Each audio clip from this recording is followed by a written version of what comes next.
Hello and welcome inside the scores table. Brian Haenchen and Danny Riego here with you, getting ready to preview the Class 3A and 4A state championship games. Danny, we're almost there. Almost there.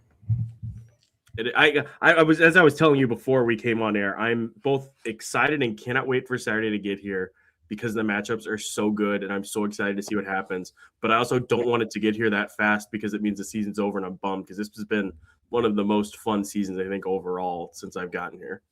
It has been. And I think the 3A and the 4A delivered. I think we said that in the semi-state recap show. I think we'll reiterate that at the top of this show. But stylistically, you get contrast. There is similarities between the two. There's experience versus newness. There's great coaching. There's great system. And one of the things that I have always said that I really like about basketball teams is when if you don't know anything about them and you watch a game for the first time and you can define what their identity is, that stuff from a coaching perspective makes the game so much more enjoyable to watch. And I think that two teams, particularly on the 4A side, embody that. That's going to be great. I should get to the guest list for tonight. In terms of participants, we're going to be joined by Andy Heim, Ashley and Mary Bleke from Bellmont. From Class 3A, Roncalli, we have Reagan, Turk, and Brennah Cerny. From Center Grove, MacKenzie, Pierce, Lillia, Tapak. And from Norwell, Vanessa, Rosswurm, and Macie, Saalfrank. We're also going to have some guest analysts along with us. Shana Williams will be with us from Connersville, Lisa Finn from Cathedral, Vince Cerbone from Franklin Central, and Curt Benge from Plainfield. Curt, by the way, played both 4A finalists this year. But Danny, we're going to kick things off here with your friend and mine, Sydney Parrish. Sid's going to have the call of the 3A and 4A games for IHSAA TV. She's been very busy today. I saw her up at Gamebridge. So, Sid, appreciate you taking the time to hop on with us. How you doing? I'm doing great. How are you? I finally got home. Yeah. Oh my gosh. So your day started at what, like 8 a.m.? 7:30 was the first shoot around. Nope. Oh my gosh, that sounds awful. So just first, let's start broadly. Just your takeaways, thoughts after watching some of these teams have their shoot arounds today. I mean, first of all, it was just so exciting that I got to really see these girls in person because I've been so detached from high school women's basketball because I've been so just in the college space now, being an analyst in the college space. So it's been really good to just kind of meet these girls, meet the coaches, get to know them a little bit more. But also just being able to see their shoot-arounds and their practices, getting to know a little bit more about their systems and how they carry their teams. I feel like I was texting Danny the entire day, just like giving my opinions and kind of what it was like to meet some of the girls, which has been amazing. I was there for the boarded shoot around, and I think they took time out of practice to stop and pose for photos with you. And I mean, it's nothing new, obviously, but it is cool, just your lasting impact and legacy. And I mean, what has that meant for you? Oh my gosh, it's meant everything. I was joking around with the commissioner. I was like, I can't believe they like still know who I am because I haven't been in high school for like 5 years now. So 6 years now. So it's just crazy how, like you said, a lasting impact that I've had, not just like the IHSAA, but just like women's basketball around the area. And it's really cool that I reach teams like Fremont and Borden and, you know, not just the Indianapolis teams like Center Grove and Roncalli, but it's just fun because like they come up to me and ask me questions about like what I'm doing now. And they're like, well, I keep in touch with what you're doing because of social media, which is a fun way that I like to use social media and engage with younger crowds as well. But it has really meant everything. I just couldn't believe that people still knew who I was, which is as crazy as it sounds. So you've been here before, you've experienced the state championship environment, the experience and all that. And I guess just what are your memories of the week leading up to it and then obviously the game itself? Yeah, I was talking about that a lot today. And it sounds crazy. I feel like throughout the tournament, it was so like, okay, one sectionals, go to the next round. We knew it was coming. I think we knew we are so good and so talented that it's like, yeah, we won sectionals. Well, we were supposed to do that. Yeah, regionals. Yep, we were supposed to do that. Okay, semi-state. Yeah, okay, now we're in state. This is where we're supposed to be. Now it's time to go. And we didn't have shoot-arounds that year because there was a concert at Gamebridge, so we didn't have the opportunity to go to Gamebridge and get shots up. So we just rolled up to the game and went through warm-ups for like 20 minutes and then rolled the ball out, which is actually like I feel like it helped our stress and anxiety because we weren't really thinking about it. We had the practices at home, but it wasn't as stressful. I feel like I can't imagine having like shoot arounds and the interviews and all that, the luncheons and all that. But I just remember it being like one of the most amazing environments that I've ever seen, not just in high school basketball, but just like also if it's in college basketball. Like the whole lower bowl was all sold out, and I don't think you see that a lot in high school basketball, and especially a couple of years ago with it being in girls basketball. So it was just really, really cool to see. I was looking at pictures and videos actually this week from 7 years ago when we won the state championship, and it was just like bringing back all these memories. I'm like, oh, I remember that was a big play that Taya Irvin had, that offensive rebound. Oh, we really won the game because of that extra pass that Molly Walton made to Malia Jackson, like stuff like that. I'm like, oh, I'm remembering this. So it's just like all those great memories. And I tried to remind the girls today, like, please, if you have time, national anthem, starting lineup, right before the ball tips, like take a moment, take a deep breath and look at the environment. Look at like the chances of you playing in a crowd like this again are extremely low. And the chances of you playing in an arena this big are also extremely low. So take it in, because these are moments that you're going to talk about for the rest of your life, and you want to remember that feeling. Sid, can I ask you about, so you're talking about the imagery of the night and the building. If you go to Indy Star High School Sports and their Twitter address, they actually retweeted the picture of you holding the basketball, yelling. That is my lasting image of that 2019 state championship run that HSE had and that you had en route to your 30, which we should mention, I guess. But that's my image. What's your image that you still carry with you today out of everything that you said? Yeah, I said it. I said it earlier today as well. My image is, I have two. The first one is Taya Irvin had this huge offensive rebound, put back and one in the fourth quarter that I just felt like it solidified the game. And it's her screaming. And I remember being on the court and I'm like, oh, like this is over. And we're all screaming with her. And I just remember that the video of that moment so vividly. But then also I have a picture, it's still in my room. And I was looking at it today when I was getting ready, of like me and two of my teammates like biting our medal on the stage. Yeah. And it's just like, it's just so cool. Because first of all, in college, you don't get medal. Like you don't really have medals that you're biting. So it's just something cool. And I have it still literally around the corner in my room, like my big plaque of us, and then the net is still on there, and the medal. It's just it's so full circle. That's cool. Hey, so before we get into the actual teams that you saw at shoot around and some of your initial thoughts going into the game, I want to talk about just like the courts and the sight lines. There's a lot of people that talk about, oh, it's really hard to shoot in that gym. One of the things that I haven't brought up yet in the preview, but I think is a big deal, is the IHSAA court itself is an 84-foot court, yet it has a college three-point line on it. Yes. Like at no point in time would you ever need a college three-point line on an 84-foot court, yet the IHSAA puts this line on here, and then you have girls all game towing the wrong line. Yes. What are some of those things that we need to watch for when watching this game that are like, hey, you know what? Like, shooting free throws is different in Gainbridge than it is in Newcastle, so on and so forth. Yeah, well, first, the depth perception. So I think the big reason that a lot of the girls got the shoot around today was just to understand the depth perception. You're used to small gyms, and some of these 1A and 2A schools have super small gyms that you don't even have much room behind the basket and the wall behind the basket. So just getting used to that, being in a bigger gym. But like you said, like today, they practiced on the Pacers floor, which is 10 feet longer. Oh, no.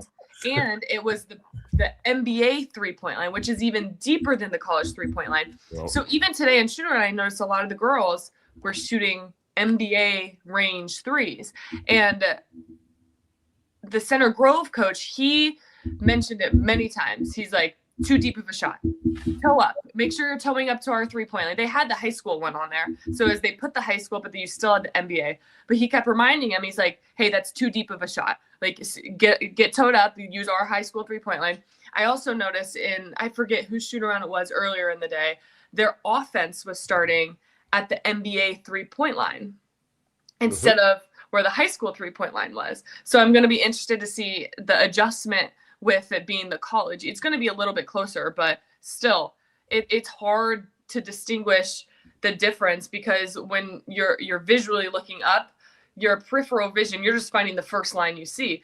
I compared it to when I was a freshman at Oregon and it was COVID and we were playing Stanford and they had an away site. They were playing at the Golden State's G League facility, and they had just the college 3-point line. At the time, it was only women's college 3-point line, and then the NBA 3-point line.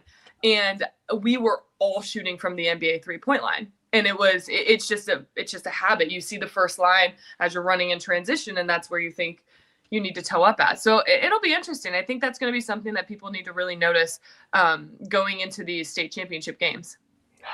You mentioned that you were I hear Chanel in the background. She's I know. Barking at your television because she probably sees that Amy's watching it. You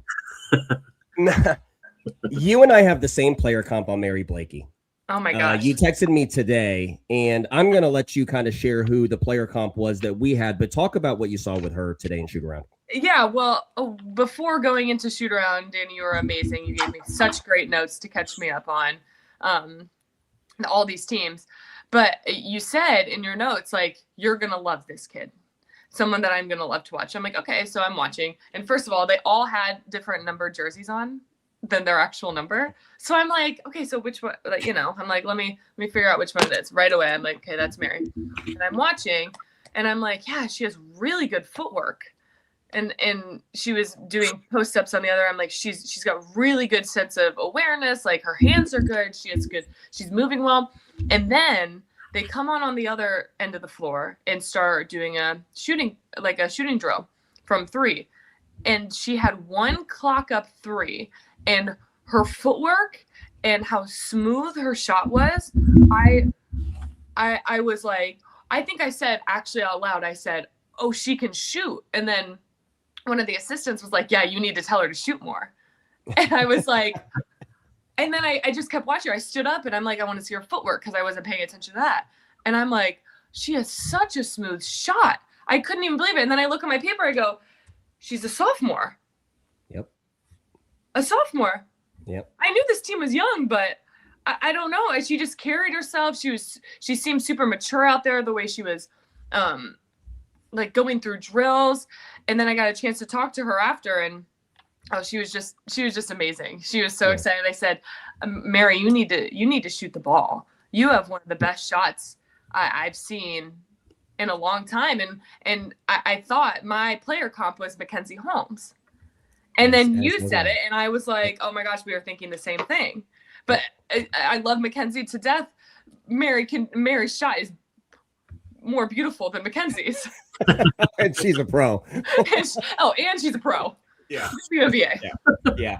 Hey, let me ask you about Norwell. You texted me something, and I would ask that you share it with our audience today. About how there were some other teams that you had seen in shoot-arounds, and they're doing TikToks and they're taking pictures and all of that. And then Norwell walks in. What did you text me? Well, first it's like all these teams are just like huge eyes. Like, I can't believe we're playing in Cambridge, taking pictures, making TikToks, doing the whole thing. Norwell walks in and they're like, like we've been here the last 2 years. Like, well, I don't know what there is to see. Let's get on to practice. And they just start getting into their drills, full court, half court. It's like, it was so routine. They were doing drills that we did at Indiana, like with ease. And I was like, and they're counting out loud and they're being vocal. And it was like, it was ran to perfection. Like it was a practice, but it was just ran so seamlessly and effortlessly, and everyone was on the same page. And it's like, not even the first group of 5, but the next group that came in, and when they were running their defense, I was blown away. It was like very professional for being a team that was once a 2A school. And then Center Grove, 26-0. Nobody's beat them all year. Grayson Gilliard, and it's funny that you started, texting and talking about, Kevin Stuckmeyer stories. He has a very unique personality within the coaching space. Yeah. Tell us what you saw from Center Grove today in shoot around. Yeah, it was really cool. I found it, the one thing unique, it was very quiet. The first, like the initial shooting, like just getting warmed up. And the one thing I loved, he was the only coach that made their team practice running out from the locker room. And like, because where are you supposed to go? He said, act like it's the game, run out like you're coming out of the locker room. And they did. They ran out, started their warm up. And then it was like, they got into the shooting, it was quiet. And it was almost like peaceful. It was like they were just trying to like visualize shots going in, being on the court, the depth perception, the sound, like everything. It was really, really interesting. But of course, the player my eyes are on the entire time is Grayson. I've never seen Grayson play live, and I didn't even know who Grayson was a year ago.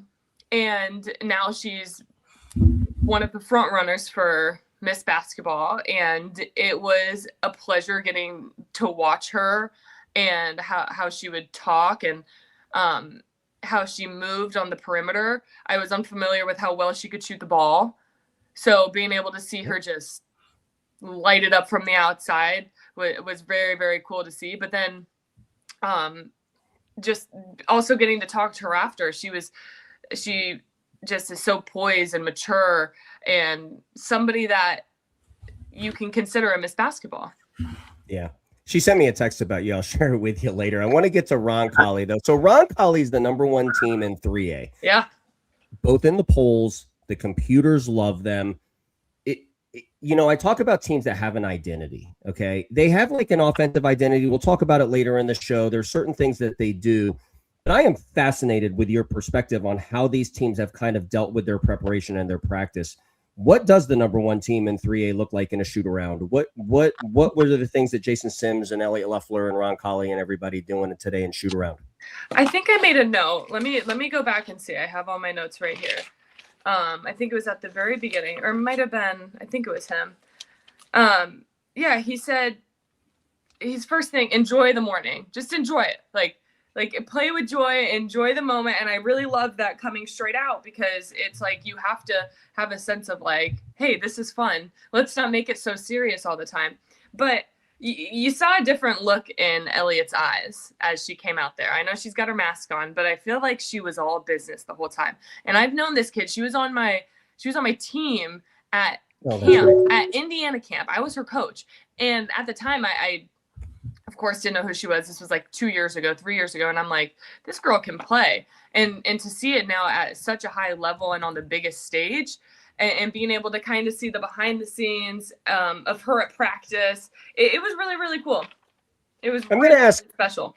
I want to ask you a question, and I don't know how deep you're going to be able to get into this because it is a little bit of a sensitive topic, but you have Vanessa Rosswurm, who's a front runner for Miss Basketball. You have Grayson Gilliard, who you've already mentioned is a front runner for Miss Basketball. The voting timelines are different than they were when you were voted Miss Basketball in the high school class of 2020. Do you think that is creeping into the minds of these young athletes? Or do you think they're so singularly focused on the team goals, or is it just impossible to ignore? I have no idea with how to empathize with something like that because I've never been the best at anything. So, but like, tell us what you think is going through just those two kids' minds as they prepare for this basketball game. Well, first of all, I got the chance to speak to both of them one-on-one and kind of privately too, with nobody around. And I put my notebook down when I'm at, because of course I'm asking them questions for the broadcast. And then I put my notebook down and I just wanted to genuinely talk to them because I know, one, how stressful it is to prepare for a state championship, and two, how stressful it is to be front runner for Miss Basketball and the stress and pressure that comes with it. And both of them alluded to not having that pressure, which is interesting that they both did. And they are both fantastic candidates, not because of their work on the floor, but who their character is off the floor. And I was so excited that I had that feeling from them after, because I'm just like, okay, the state of girls basketball is in great hands, regardless of who wins this award. Like the winner and the runner up, whoever it is, great hands, amazing girls. but both of them just seemed so relaxed, which is amazing because I was so stressed. And I can't imagine if I would have the stress of like being in the state championship and the Miss Basketball on my side, because mine were 2 different years. But I think it's always in the back of your head. It's in the back of your head, but you want to win a state title. You don't want your last game in high school for both of these girls to be a loss. You don't want to leave high school basketball losing. You want to be on top. So I think right now it's like, because the state's first, like the championship's first, I think they're all locked in on that game. I mean, I can't imagine that either of those girls are thinking about themselves more than the team, just by me talking to them and understanding their personalities and seeing them on the court today. Yeah, I agree, Sid. Like the maturity of those two in particular is insane. Crazy. It is crazy. Insane. Yeah, like the Franklin Central coach we'll have on here in a bit. He talked about like running into Grayson over the summer like a pickleball court, and just the two having conversations like an adults, and just the amazingness. And I've gotten to know Vanessa too over the years, and just again like the maturity from her too has been noticeable from when that kid was a sophomore playing a game Richfield House behind a couple seniors. That's amazing. So you're doing the Big Ten games, doing color and some studio work for them. What else do you have going on here? Right now, coming up, I just have these games, and then actually after the game on Saturday, after the 4A game, I have to get in the car and drive to Champaign because I'm calling Illinois-Minnesota game in Champaign on Sunday. But then after that, I'll be working the Big Ten tournament, the studio desk. So I'm really excited about that because, I mean, literally just last year I was playing on the court, and now I'm going to be kind of on the sidelines being a studio analyst, which I'm couldn't be more excited about. And then after that, I'll make a trip down to the Final Four, and you just kind of wait. When broadcasting, you just got to wait for your opportunities and kind of see what comes. I'd love to step into the WNBA space if time allows that, or if the league starts, and just grow from there. Try to grow in every aspect of what I'm trying to perfect in my profession now, and just attack it like I would if it was a basketball game. Well, let me hop in here real quick. So there's a lot of geographic crossover with the audience that watches this and like IU football, for example. I want you to talk about your podcast. I mean, obviously we're starved. IU football fans were just starved for any content that they would put out there. And I will attest to everybody out there that it was as good of content to follow in December and January during that run as any. So plug sideline stories with Trisha. Yeah, me and my co-host Trisha Whitaker, she is an MLB reporter and also a professor at the IU Media School. And we started a podcast called Sideline Stories. And we really opened it up at the beginning to basically interviewing all athletes, anyone in the media field, just anyone that people would genuinely want to talk to and hear about. Then once IU started going on this run, we're like, well, primarily our followers and people that listen are IU fans. So of course, we're going to try and get all the IU people, IU content we can get. We had Joe Buck, we had Mark Cuban, we had Scott Dolson. So like the biggest people you could talk to within Indiana athletics and Indiana football. And then this postseason, we have been trying everything we can to talk to some players, but I understand that right now the players are not available to do any media. But hopefully in a couple weeks, once spring ball starts, we will get them back on our podcast and talk to a few players that will be returning to the team. You can get Danny on there. He's a good talker. Oh, really? Yeah. Isn't it crazy? I mean, you had to put up with him since you were a kid. I've had, 3-4 years of it, but that's awesome. So Sid, where can people find the podcast? You can find it on Spotify, Apple Podcasts, YouTube, literally anywhere you stream your podcast. That's fantastic. Well, Sid, thanks again so much for hopping on with us. Have a great call this weekend. Looking forward to seeing you downtown. Thank you. I appreciate you guys. See you Saturday, Sid. Bye. Sid Parrish will have the call of those 3A and 4A games with us. Dan, we're going to jump right from there. We're going to bring on the Bleke sisters and Coach Andy Heim from Bellmont as Bellmont gets ready to take on Roncalli in the Class 3A state championship game. Mary, Ashley, Andy, how are you guys doing? Good. How about you? Good. I'm doing good. Doing well. How's so you girls talk us through today and just the experience of, talking with Sid, the shoot around, the luncheon, and everything that's gone into today in state finals week? Honestly, overwhelmed, but in a good way. It got all my excitement up way high. Yeah, the luncheon was a great experience, and listening to everyone talk about their run was amazing to hear. Andy, what have you thought of the experience and everything that's gone into this thing so far? Yeah, absolutely. It's busy. It's a busy time of year, but it's a good busy. You're getting patches on. You're getting tickets ready for everybody. You're figuring out itineraries and when to get there and when to get here. But it's been a lot of fun, especially to see these girls sort of respond to that. Girls, how many interviews have you done since Monday at Media Day? A lot. Yeah. Let's just start broadly for you two. Mary, you heard a little bit of what Sid had to say about you. Just talk to us about your game and what you kind of take pride in yourself as a player. Yeah, well, I know that sometimes in the post I'll get doubled, and I like to find the open person. And I just don't like to take those two contested shots knowing that someone is wide open. So I'd like to find them instead of just taking a shot that someone has an easy one to get.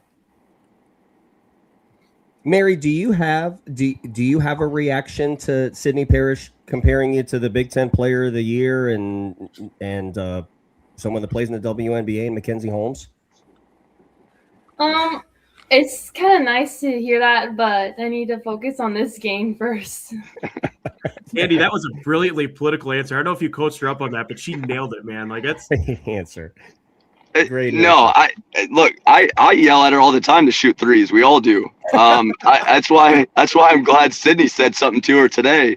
I after our practice, I talked to Sydney a little bit, and she talked about all the things she just talked about right there, Mary's footwork and shooting, and we've been talking about stepping out and shooting the three just because, for no other, Mary's really good at shooting the three, but for no other reason than just the post then has to come out even further and Mary can blow right by her if she has to also. Ashley, I got a question for you. It always seems like something different when I watch Bellmont from you. Sometimes you guys play almost exclusively, it seems like, through Mary. Sometimes it's everybody, but it always comes back to, your effectiveness and your 5-out. You're making the entry into Mary when you're trying to get middle touches against the zone. It's always just you. How would you qualify your role on this basketball team heading into the state championship? Honestly, I think I see the floor pretty well. I know when Mary has the angle to get the easy bucket, and honestly, I just want to get my teammates open for the best shot. Andy, I got a question for you about some of the things we were talking about. Did you have anything particular in the shoot around that you wanted to focus on? We talked a little bit about the 3-point line. Sydney talked a little bit about the depth perception. Did you have anything specific in heading into the shoot around today? Just I'm going to make sure that I address this with my team and make sure that we get comfortable with it as best we can. Yeah, when we won sectionals, we played at the Coliseum here, and it's a similar idea where you're playing in a stadium and it's just those shooting lines behind. So I wanted to make sure that the girls saw the shooting lines a little bit, and we did, some extra shooting drills. But other than that, we sort of ran, even though it was an hour, 55 minutes, we ran sort of a practice like we normally would. We did a little bit of 3-on-3 working on rotations. We did a little bit of high pick and roll because obviously that's what Roncalli's going to do. So, coming in, we wanted to treat it as normal of a practice as it possibly could be on that floor. But obviously shooting was, at the top of our list of things that we wanted to make sure the girls got shots up. Andy, in the semi-state recap show, I think it was, I called Caitlin Barton, my new, kid that I just have an admiration for. Her speed, I thought, just jumped off of the screen, particularly in comparison to Anaya Bennett, who you guys played for Connersville. What did we miss with Caitlin Barton? I mean, we didn't even mention her the last time, but she is such a major piece, particularly on the defensive side, and her speed is unbelievable. So talk about her, Andy.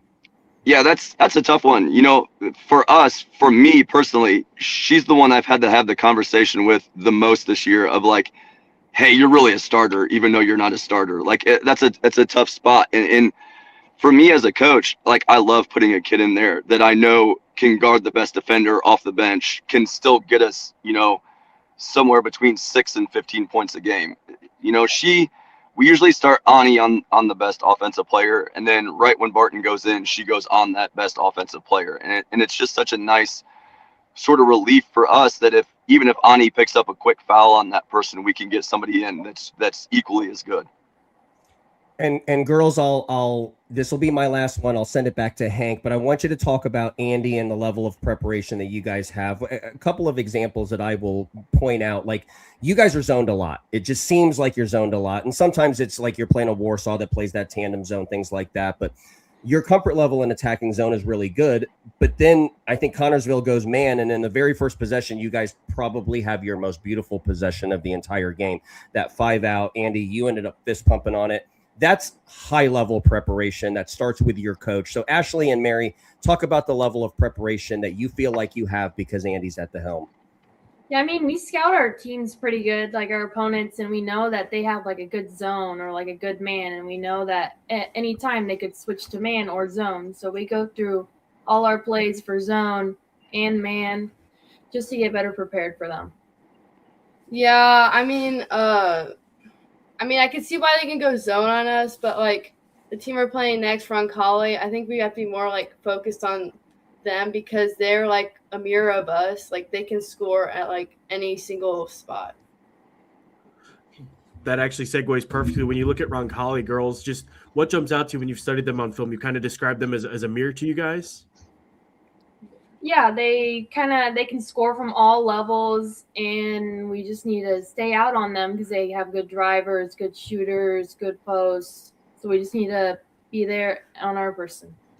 Yeah, honestly, I think they kind of have a height advantage against us. So I think one of our main keys is boxing out both offensively and defensively. Are they comparable to any other teams you guys have played this season? Like, is there one the coach has been pointing to and saying, hey, let's look and see what we did against this team, or is it kind of just different from anything you've seen? I mean, kind of different. I mean, like, I don't know. He hasn't really like said any like other teams. Yeah. For both of you guys, one last one for me. Just what was the experience today walking into Gainbridge Fieldhouse and stepping on that floor for the first time? It was pretty cool to see because there were so many open seats. The Jumbotron was huge. It was great to take in. Honestly, I thought it was like enormous, and I started getting nervous for a little bit at the moment, but then I got all excited. I mean, we've never been in Gainbridge before, so yeah. Andy, did you see a little bit of the deer in the headlight looks from the girls initially, and then they settled in, or? Yeah, I think yes, I did, and that's a good thing. But I think it was good that we had the practice at 2:00, because we could get there, we could get ready for the luncheon, we could look at the court from up in the stands, and then after the luncheon, it gave us a chance with Fremont practice, and their coaches were super nice and said, if you guys want to come out and just sort of hang on the court a little bit, that's fine. Obviously, we're not playing each other. So that sort of got that out. And then when we got our actual 55 minutes, we could sort of just focus on basketball. Well, best of luck to you guys this weekend. Thank you so much for hopping on with us. Safe travels down here to Indy, and looking forward to seeing you all on Saturday. Thank you for having us. Yeah, thank you guys. Thanks, guys. Take Hey, care. guys, good luck. Danny, with that, we're going to transition the conversation. Stay with Bellmont. I'm going to bring on Shana Williams from Connersville. Connersville played Bellmont at semi-state, and I figured who better else to help us talk about Bellmont than Shana. Shana, how are you? I'm good. How are you? Doing well. Thanks again for jumping on with us. Let's start the conversation with the Bleke sisters. Just got to see them in person. We talked about them leading into the game, but after having played them, what stands out to you? How would you describe those two? I'm as much as prepared you think you are, you're not. I mean, they're good. They're very good. I mean, we wanted to concentrate more on Mary. And then, Ashley just dominated against us. Like she's so good at she's such a good slasher, good coach. She, good passer. Like they had that little twin thing going on there. But yeah, they just, and then you concentrate on them, and then they've got 4 other people that can score. So they're a complete team and very good, disciplined team. defensively, I know that they made a switch a few years ago to the man defense, and just their athleticism kind of allows us to do that. What was it like trying to approach and attack their defense? They very intense. They are up in your face. They're guarding you the whole time for full court for the whole game, which, maybe not like maybe hard to get the ball in, but once you get the ball in, but it's still, there's that pressure that you have to deal with that whole time. So you don't get to, as a point guard or a guard, you don't get to take that chance that, 9 seconds to get across just to breathe and see what's going on. They're in your face that whole time and, really breaking you down. But they, even in half court, they, just their rotations and their help is just, they were everywhere. We couldn't hardly get anything going. And, I thought we matched up pretty well with them as far as, our 3 guards and 2 posts, but they were just definitely a force. So you played multiple defenses in the first half of that game, and the outcome was still in question too. So you're playing zone at the beginning. You mixed in some man. Take us back to the game flow there. Was that something that you decided going into it? Hey, Belmont's good. I need to give them different looks, or did they hurt you in the zone in the middle in certain things? Talk us through some of the in-game adjustment that you had to go through, particularly on Connersville's defensive side in guarding Bellmont. Yeah. Originally I wanted to start out in man. But talking to the girls, they're more comfortable in that zone. They feel like they can get after it there. So we started out in the zone. We got in foul trouble early.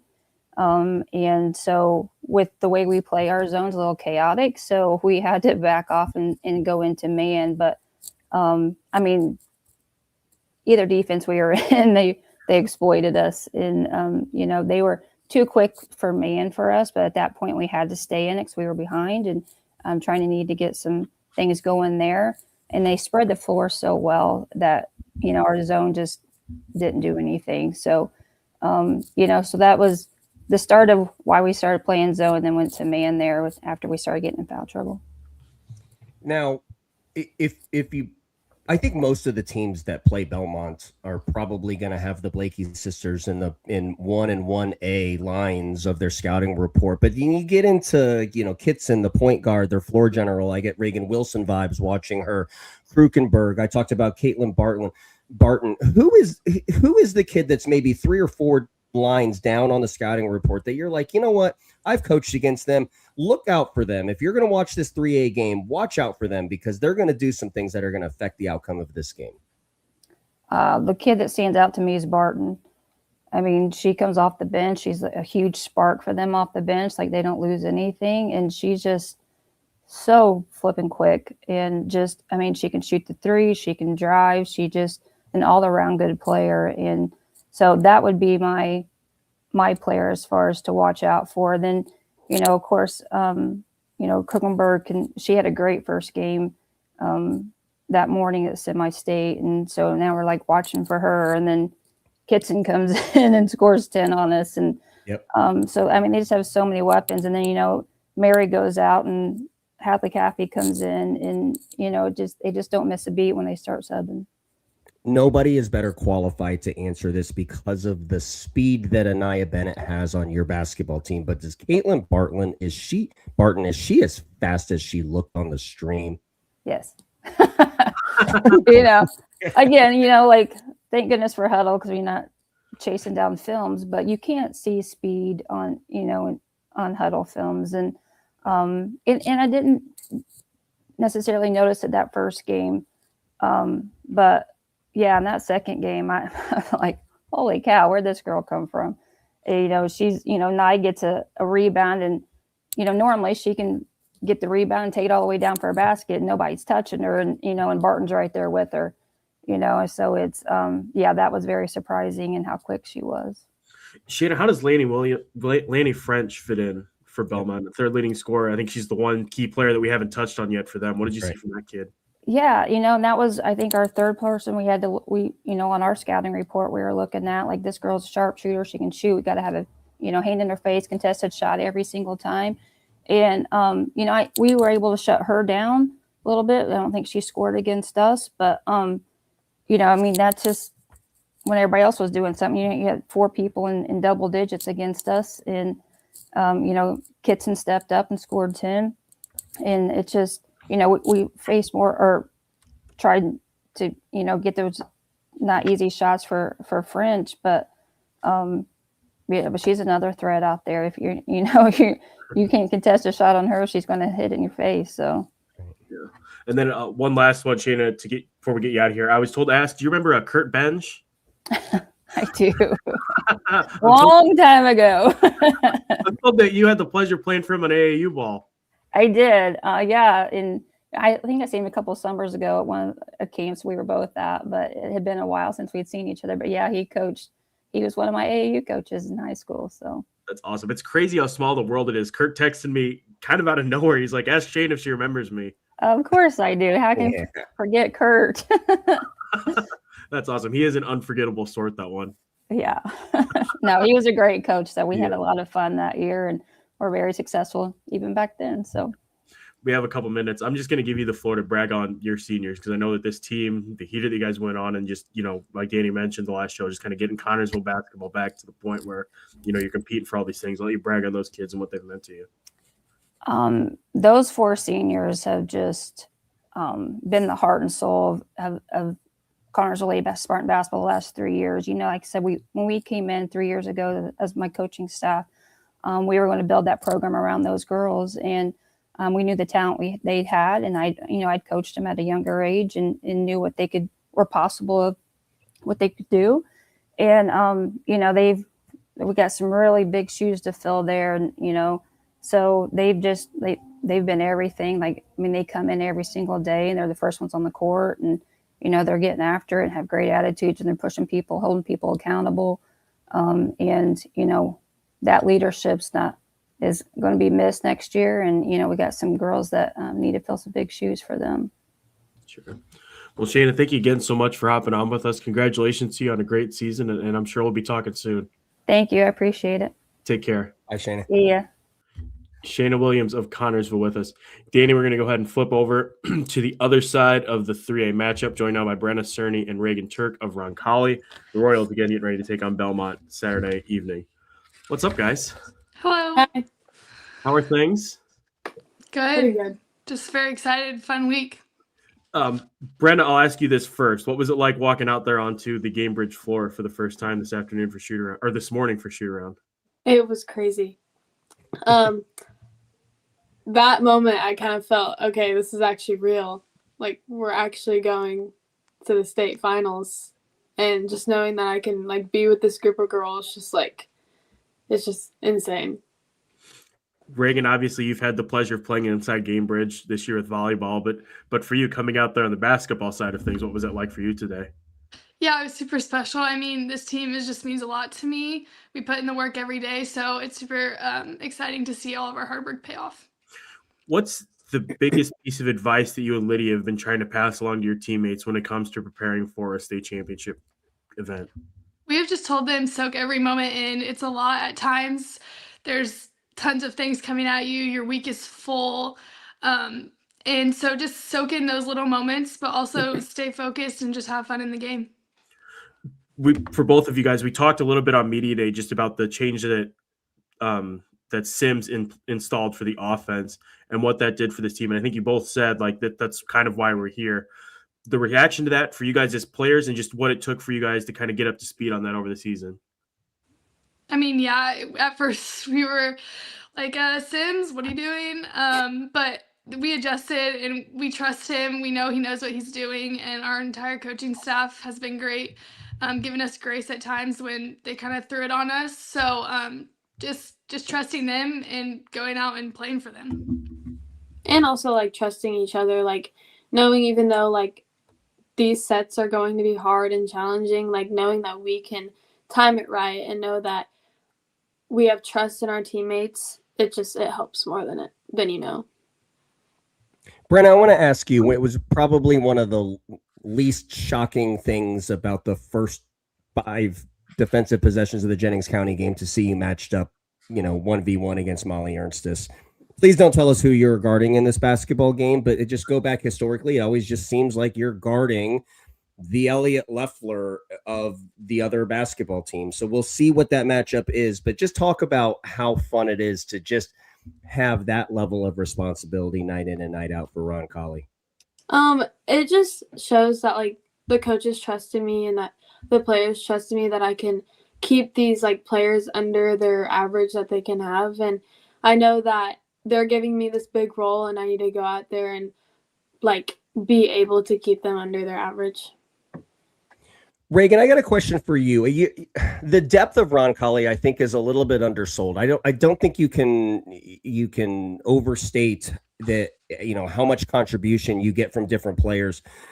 Sometimes it's Lydia Staley with her offensive rebounding and how she commands that. Lola Morelli hit a big, second half three in front of the Jennings County bench in the semi-state championship game. Can you just talk about how you guys stay like it's there's like 7 or 8 of you that it just could be any of you at any point in time. You made big plays in the Jennings County game and were a big part of that fourth quarter. Just talk about the depth of this team. You can go into individual players if you want, but you guys always just seem ready. When your number's called, you guys answer. Could you hear him, Reagan? No, I can't. I can't hear him or Brennah. Really? Yeah, I can just hear you. Oh, hey, Reagan. How are you? So Danny's asking about a really eloquent question. It was beautiful. One of the best questions he's ever asked. And Reagan just met it with. I was about to text you. I was like, shoot, I can't hear. How do I know if he's asking me a question? I know. Thanks, Reagan. Yeah. That was such a great. I'm talking to Reagan still as if she can hear me. Oh my God. Reagan, basically just the team's depth and the ability of kids to step up in different moments and hit big shots, be it Morelli, be it Lydia with the rebounds and the start you guys had against Cathedral. Just talk to us about that depth and how that's kind of come in and factored into this team's success. Yeah, I mean, every single girl on this team plays a huge role, and I think everyone knows what that role is, and they do it as well as they can. And sometimes it's different every day, but they just wear that with pride, and they go out and do what's best for the team, and so appreciative of every single girl. This will be Brennah. Can you hear Hank? I can hear you. You can hear Hank. I can hear everyone. You can hear everybody. Okay, this will be my last question. I will direct it to you, and then I'll bow out of this thing. But I have used the word clutch when talking about Elliott Loeffler, and you need not look past the free throws that she hit against Cathedral, the free throws that she hit against Jennings County to make it a 3-point game, making Molly having to get that last 3 from the corner. That kid's clutch, man, clutch. She just never seems to choke ever. Tell us what you see in practice that makes that maybe not a surprise to you, Brennah. She just always has that like chip on her shoulder, and even in practice, I mean, I hate guarding her. I mean, and like we do like these cone cutoff drills, and she always is the one to just push up against us, and just like we're just like, oh, like it hurts.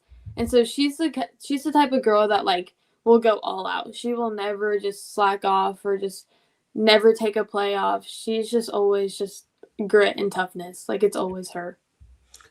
Reagan, I'll ask you the question that Danny asked. Just brag on Elliott Loeffler and just that kid's ability to step up in the clutch. I mean, Elliott, she's amazing. She works so hard. There's not a day she's not putting up extra shots.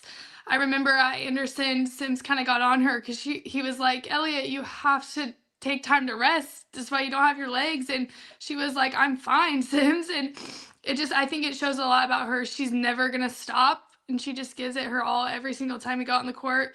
She's so clutch. I mean, she's amazing. And we just love playing with her. Before we move on to Bellmont, just Sims mentioned last show that I think it was in January, he realized that he was getting a little too hard on you guys. Talk me through that from a player's perspective and what your conversations were like from him. Was it just concern that you were peaking too soon and he wanted to help you avoid that, or what was going on there? I would say he's always just been so intense, and it's proven to help us. I mean, clearly our past 2 seasons have been amazing. But I think we were getting to the point where like, okay, the postseason's almost here. And he was just it was that final push, and it kind of sent us over a little bit. But after that, he realized, he was like, girls, I did that on purpose. We're fine. Now we go. He always uses the reference, I go here, I bring you to there, and then we go up together. So just having him trust us trust him, and all that. And I think it just really pushed us into this amazing postseason run. Brennah, have you guys always been kind of quick to respond to this in such a positive way? Is that kind of a defining characteristic with this group?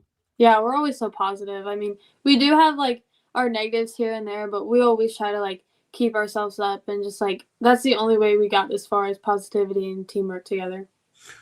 Looking ahead to Bellmont, obviously the Bleke sisters jump out immediately. What have you guys seen from them on film?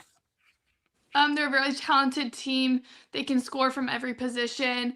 So just staying in front, keeping the Bleke girls, they're amazing. They're both amazing players. So keeping them limited points, and just playing our game. Their defense is really good. I know that we practice all the time for it, but they are a really good team, and I can't wait for this game on Saturday. Do you guys see a lot of similarities between them and your own team? Yes, definitely. Yeah, just watching film, it's kind of like, whoa. And even since it's like, it's hard to like do, hard to play against a team that's so much like yourself, but also kind of easy at the same time, because you know the strengths, the weaknesses. So just looking at them, it's challenging, but it's also super helpful. So just focusing on us, really, though, I think is what's going to be a huge key. It's been your favorite part of the week so far? I think Brennah and I had a lot of fun on Monday. I don't know, personally. Yeah. We saw Andrew Nemhard today, so maybe that was another good point. Oh, you guys get to see Andrew Nemhard today. Yeah, I was going to say, I think I could read her lips there. We did get to meet Andrew Nemhard. He was probably annoyed with us because we kind of like followed him, but it's okay. That was super fun. But yeah, everything's been so enjoyable, and just super blessed to have the opportunity. That's incredible. So rest of the week, you guys have the school pep rally tomorrow, right? We have a walk of champions on Friday, which is super fun. The whole school like lines up in the middle hallway, and we walk through following the drum line.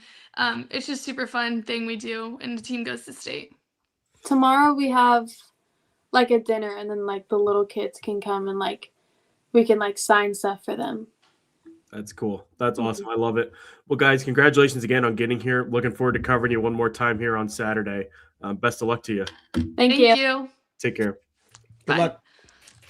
Reagan, Turk, Brennah, Cerny with us. Joined now by Lisa Finn. I hit the wrong button. I pulled the trigger too early, but hi, Lisa. Hello. How are you? I'm great. How are you guys? Good. Danny, do you want a mic test to make sure that Lisa can hear you? I can hear you both. Okay, good. Danny rips off just the most eloquent question I've ever heard this man offer, and then Reagan just stares blankly at the camera. That's I can imagine now, like you journalists, when you ask those questions and then the person just stares at you, you're like, oh, did I say something wrong? Lisa knows I'm good for a blank stare question, usually like once every 2 interviews. Lisa, let's talk Roncalli. Just first general thoughts on this team, and what was different when you saw them in person versus what you saw on film earlier in the year. I mean, to be honest with you, not a lot was different. I mean, they do what they do, and they do it well. And, I think I was listening to the Bellmont girls prior to, and those two teams are so similar, and just scoring from every position and every person that comes onto the floor. And I think that's what makes it really, really hard to prepare for teams like that. And just really, obviously you got to focus a lot on Leffler. But at the same time, like as soon as you do that too much, then Turk or, Roscoe or somebody like that is taking you to the basket or shooting an open three. So I think, between even playing them last year in semi-state to this year, we learned a lot of what we needed to do, but honestly, the preparation was pretty similar. So, it's just, they've got a lot of attacks from a lot of angles, which makes it difficult to prepare for. So let's talk about one of those attacks. It's the central third high ball screen. The Bellmont kids mentioned it. We talk about it on the show all the time. You played it in drop. It was super ineffective against Cathedral. What was your preparation in the week? Did you just say, hey, listen, this is what we're going to play it in. We're going to play it in drop. We're going to take away some of that backdoor capability from the corner. Or did you prepare to do everything against it. Like, what did you do during the week? So most of we went back and forth a few times because I'm typically not a coach that plays a lot of zone. Because I just feel like a lot of our teams, it's like when I say zone, that equals standing around. And I just don't, that doesn't really work for us. So we went back and forth, like, are we going to really like zone up and pinch gaps? Because last year, I think when we played them, we helped off so many times too far. And then they hit, open three after open three after open three. So I knew we wanted to change that. And we talked a lot about, what's it going to look like defensively. So we committed to using our big, I call her our big, but I mean, she's, essentially a guard or a mid post, to being our help, no matter who she was guarding. And we switched everything except for if Staley or Schulte or Shutley was setting the screen. So it's hard to be that intricate about it. But that's kind of like what we played, because we were like, you've got to go over the screen because otherwise it's going to be a step back three. And we didn't want to bring Tatum up or whoever was guarding that post, bring them up too high, because, then obviously there's some height difference to, with a roll to the basket. And so we just kind of kept that big, if the big was setting the screen, we just kind of kept that defender in the middle to help, and then committed to everyone else. Like, you cannot help, like, you've got to guard your girl and you cannot help off, especially if you're guarding, Roscoe and Cerny and Turk, the ones that are going to shoot and shoot well when they're, they've got their feet under them in a couple seconds to let it fly. And so we just, that's what we tried to do. I think we honestly did that pretty well. You did it great.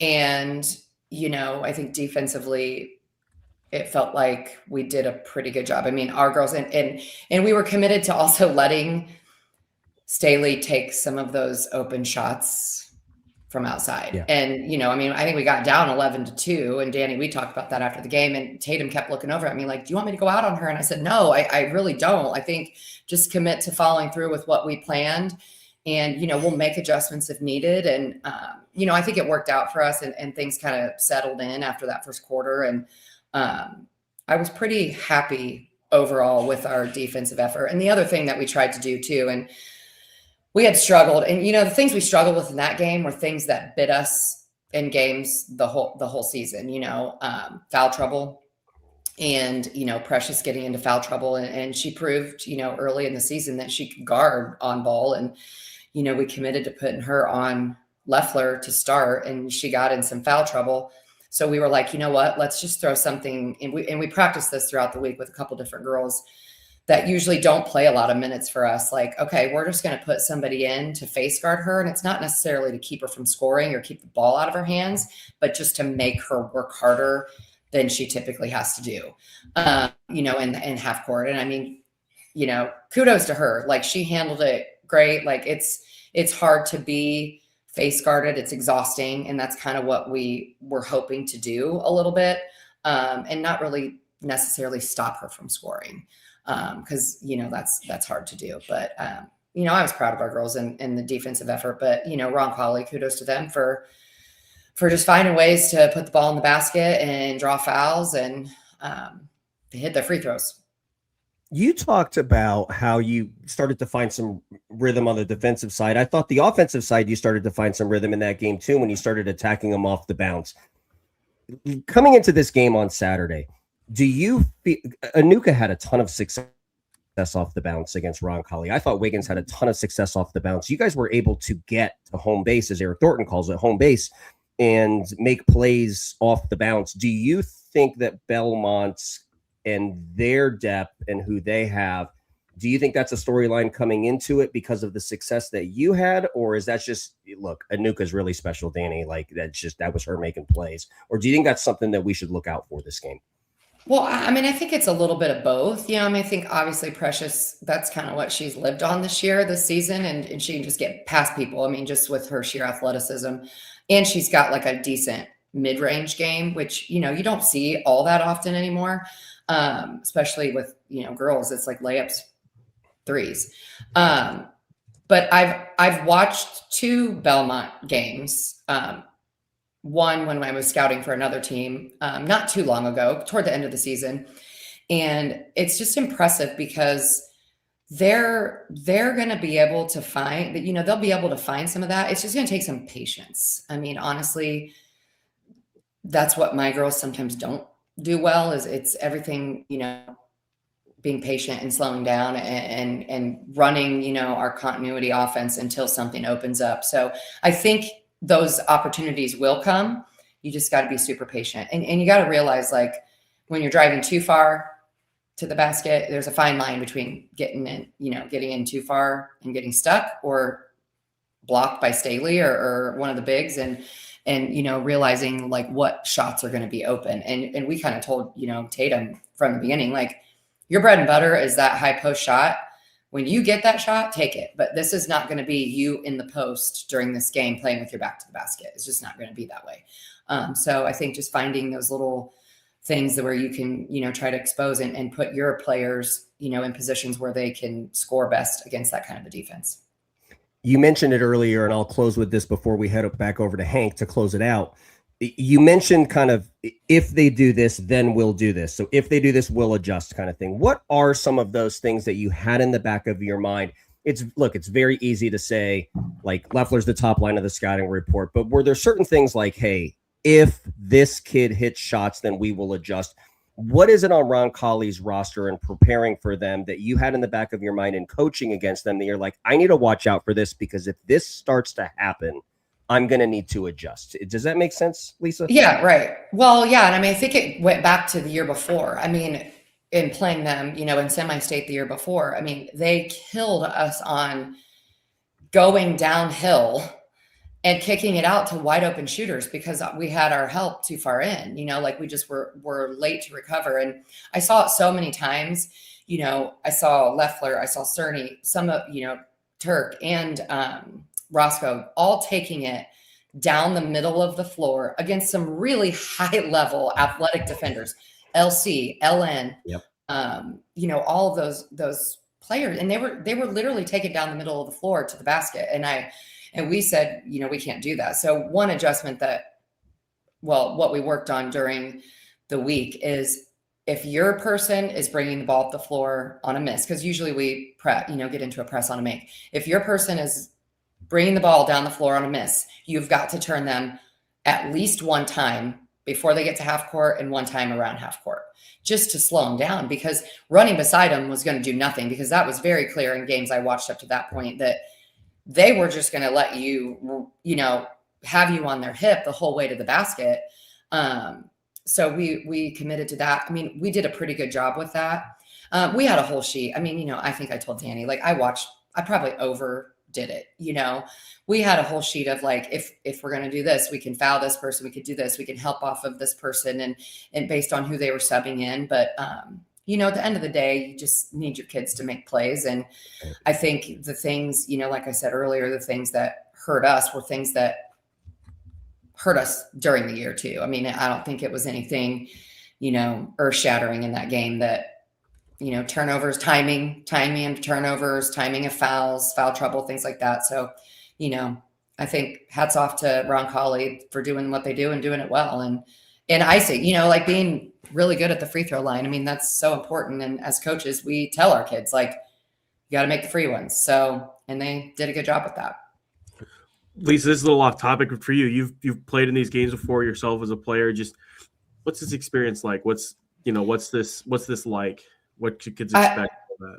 I mean, it's something you will never forget. I mean, I went on and I played in college, post high school, and I was fortunate enough to, win a state championship as a junior. I was listening to Sydney Parrish talk earlier about it, and she won as a junior, I won as a junior, and then obviously got put out as a senior. And I, kept telling my girls, like, even after our game, like,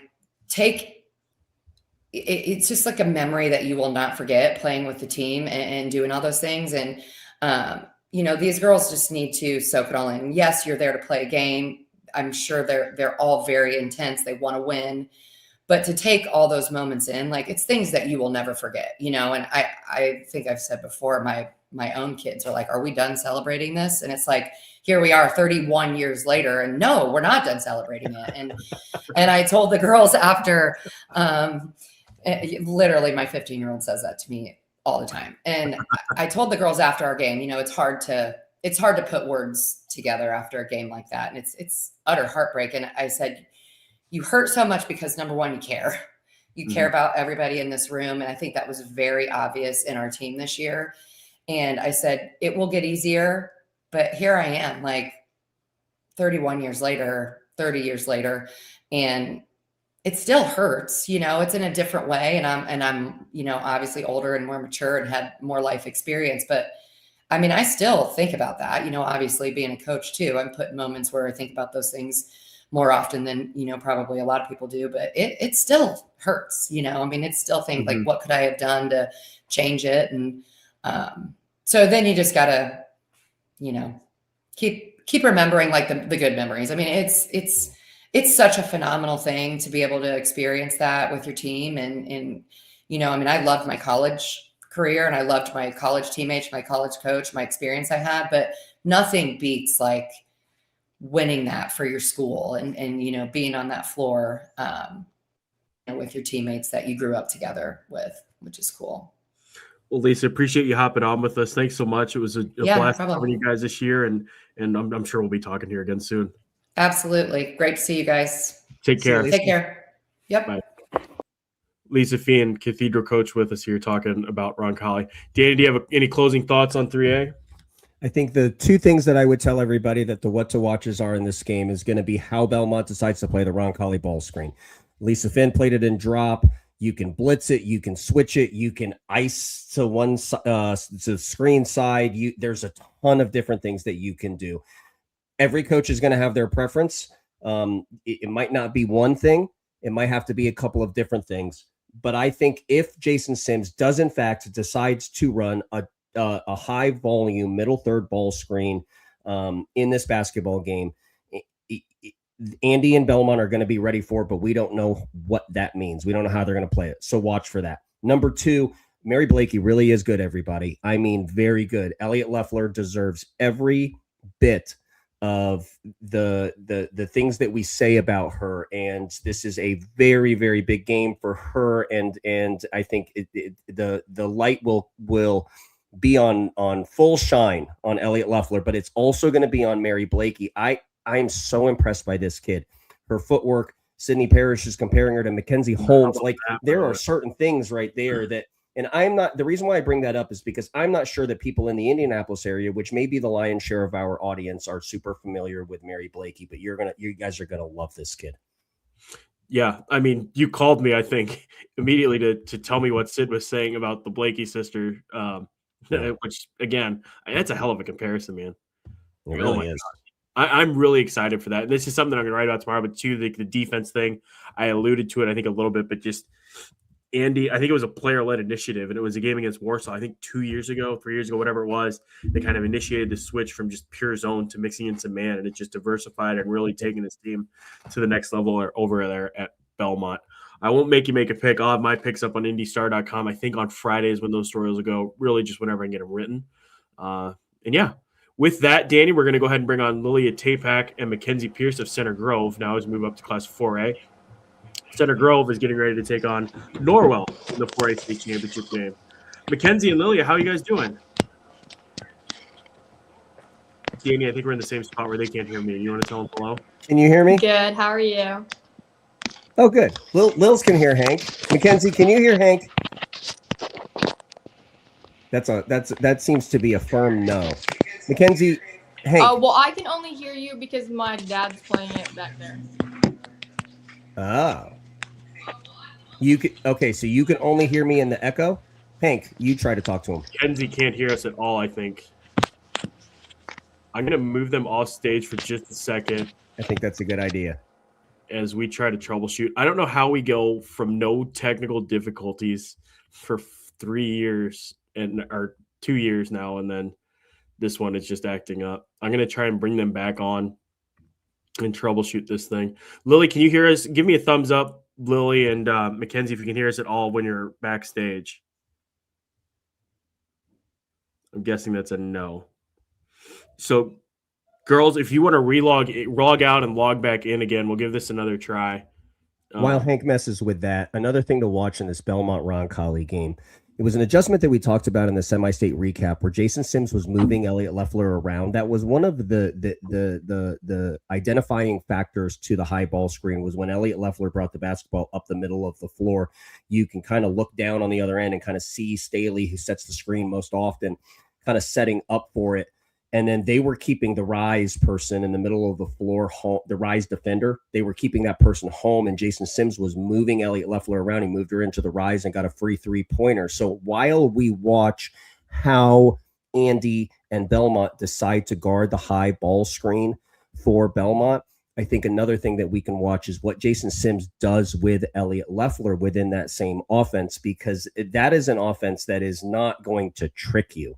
It's taking advantage of the way that the other team is playing you. And Jason has seemed to be ahead of that throughout the tail end of the season. So, Hank, let's try it again now. Okay, Lily's back on another device. Lily, can you hear us? Yeah, I can hear you now. Okay, perfect. And MacKenzie can hear us too, so we are back in action. This is great. Crisis averted. What's up, guys? Hi, how are you? There we go. Good, good. So the question I've been asking everybody, just what was it like walking in to Gamebridge Fieldhouse today for shoot around and just experiencing that for the first time? I mean, it was obviously really cool because you just have to think like of all like the amazing players that have played there, and to get to the opportunity to go play and practice there, it's just really cool. Yeah, I definitely think it was really cool just to see kind of where the Pacers and the Fever play and just kind of like experience it firsthand. And I think it's going to be really cool experience Saturday too. One of the things that Sid Parrish brought up with us was just the challenge of having like the NBA 3-point line around the exterior on top of the high school one. How did Stuck handle that unique challenge to the day?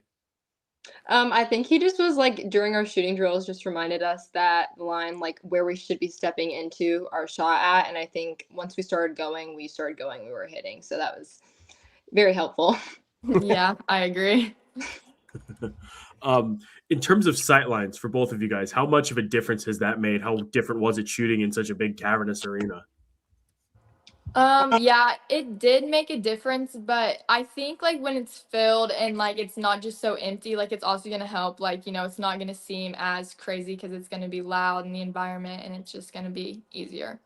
Yeah, I think it'll be really fun. I think that like we'll just have to like stay focused, but I think it's also good to enjoy it, and I think we'll have a lot of fun being out there. MacKenzie, I'll start with you. I'll give you the first opportunity to tell us about Gilliard this week. Listen, I hate to be unoriginal with this lead here, but she's been unbelievable, whether it's down 31-21 in the Pendleton Heights game, whether it's what she did in the fourth quarter and second half of the Lawrence Central game, 38 against HSC. I don't even know. Like, I could go on and on. Tell us from your perspective about Grayson Gilliard and just the toughness and the grit that she's shown the last 3 weeks. I think with her ankle being hurt, she's just persevered so much, and she shows that she can do it all. And even if she's hurt, she's going to come out and she's going to give 120%. And I mean, that's a lot of the reason why we are here. And she's such a big part of our team, and we all can play off of her. And so it's just such a blessing to be able to play with someone like her. Lils, your family's going to hate this question. Okay. But your dad has played in the national championship game before. I mean, he's played in big games. You're a freshman. You're playing in the state championship. This is the first really big game of your life. What did he tell you about the preparation for this week? He really just told me that it's pretty much like it's like the old Hoosiers thing, like the basketball, like the rim's the same height and all the things like that. Obviously, we're in like a huge like arena, and it's like a very fun place to play, but it's the same thing. I've played a bunch of basketball games, and obviously this one's very important, but it just makes me lock in and focus even more. I am fascinated with what Sydney Parrish said at the outset of the episode when she talked about how Stuck even made you guys practice how you ran onto the floor. So my first question is, did you learn anything about how to run onto the floor? And two, just talk about like that is just talking about like the detail orientation of a coach. And I think it shows in the way you play. Can you just talk about what we can expect from Stuck because you guys are experiencing in practice all week? I think we can expect him also to give 120%. I think that he's just as locked in as we are, and all the coaches do everything they can to make sure we're prepared and to give us the best chance that we have. And I think he takes practices more serious than I think anyone I've ever met. And I think that's a lot of the part of why we have as much success as we do. Yeah, and to add to that, I think like by him doing that, it does just take like a little bit of anxiety away. Like that would be like, oh, how are we supposed to run out? But now we practice it, we're prepared, just like we've done all year. We prepare for everything, and so like even for something so little as that, we got it down now. What is the key to running on the floor? Wait, what? What was the key, I guess, to running on the floor? Did you guys have any secrets? I guess just where we run out and like where our bench is, and just like how so we're it's gonna not start. brand new on Saturday. I Yeah. think like just so it's like something that we're kind of a little bit more comfortable with, and like we don't mess up or anything like that. And you have to step up too, right? And you don't want to face plant on IHSAA TV. Yeah, definitely not. That is incredible attention to detail. I didn't even consider that, honestly. That's brilliant. It really is. It makes complete sense though. Like, when you hear him say it, I'm not sure that I would have done it, but I guess if I ever have the opportunity to give a coach feedback, I'm going to tell him, like, hey, Stuckmeyer, he did it. My election is always to be forward looking when talking to you girls, but in retrospect, I have to talk about this Lawrence Central game and just your perspective on it. 29-26 gap defense. I mean, it played to us. It was really entertaining. Okay. And I know 29-26. But it really was. But it played like a college overtime. Like it's your turn to have the ball and we'll see what you can do. It played like a controlled scrimmage almost too. What was it like on the floor? Like, did you guys feel that it was really, really hard to? Yeah, I think that. What was it like on the floor? I think that we all just it kind of felt like surreal because I felt like we were all just so locked in. Like me personally, I didn't even I knew what the score was obviously, but like I was more focused on like getting a stop and then like getting some type of offense going that I didn't even feel like I was like playing. Like it just kind of felt like surreal, honestly. Yeah, it was honestly like I think we were also locked in and like we kind of just blocked out all the noise and we're just like focusing on like every small thing, like taking everything as a win, like getting the right switches, making sure we're matched up and just being ready for whatever's thrown at us. You can tell, MacKenzie, we have some freshmen on here that have never talked in front of a microphone before, and they look like freshmen, okay? You can hear Lils and her eloquence, and you can also see her on the basketball court as well. I'm going to give you an opportunity to talk about Lillia Tapak and what she's meant to you, because you've been here, girl. Like, you've been here, and this is not new to you. You're playing with a gigantic chip on your shoulder, but she's a big reason why you're here. Can you brag on your point guard? Yes, of course. I would love to. So my freshman year, I struggled. I did my best, but I had a really hard time, and it was really hard adjusting, but Lils has adjusted amazingly. She is kind of like, I feel like the glue to our team. I think that she does a lot of things. She makes plays for other people, but then she can also hit the next shot when we need one. Like she just kind of runs our offense. And I think that's what gets Grayson going, what gets me open shots, what gets Haley down low. Like I think that she really is such a big part in our offense and our defense too. And I think that she's an incredible freshman and we're all really lucky to have her on our team this year. Reciprocate, Lils. I mean, Hannah Jen has to be really important to your comfort level. MacKenzie Pierce has to be. Ellis Brown has to be. Grayson Gilliard has to be. I mean, you have tremendous leadership, notwithstanding what Stuck does. Talk about how important their leadership has been in making you feel comfortable and giving you the opportunity to do what you've done in this postseason. Yeah, I mean, even from the very first practice, everyone has always been so welcoming. And obviously that's so helpful to feel like you're welcome into the team. And it gives you this little confidence, like, okay, my teammates are with me. I've got this. And they're always so encouraging. Like, obviously I'm a freshman. This is my first time going around things. I'm going to make some mistakes, but they always just encourage me. And it's just like next play mentality. And obviously we run a very specific defense and an offense. And they've just been so helpful to remind me on like places to go, things to do. And even on the court, they just give me such added confidence because I know that they're there for me and we're all just together as a team. MacKenzie, tell us about Norwell. Norwell is a really good team. Their 131 is incredible. And I think that they're going to give us a run, but I think that this is what we're built for. And I think that we've worked so hard to not like to come this far and then to lose. So I'm ready. I'm excited. And I think we all are.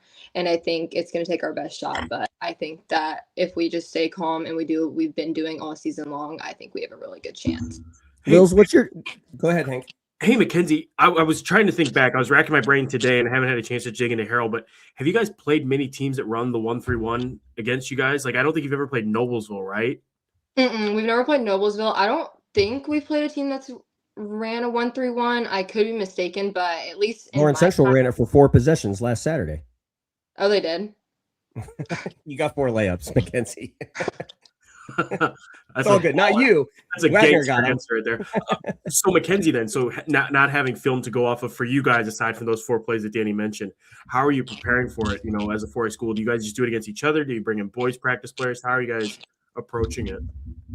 We do it against each other, but I think we've just been more focused on like us and the things that we can control. And like obviously we've gone over their 131 and stuff like that. But I think that really it's going to be like, are we like limiting turnovers? Are we like taking care of our things that we can 100% control? And I think that's really going to be the deciding factor in the game.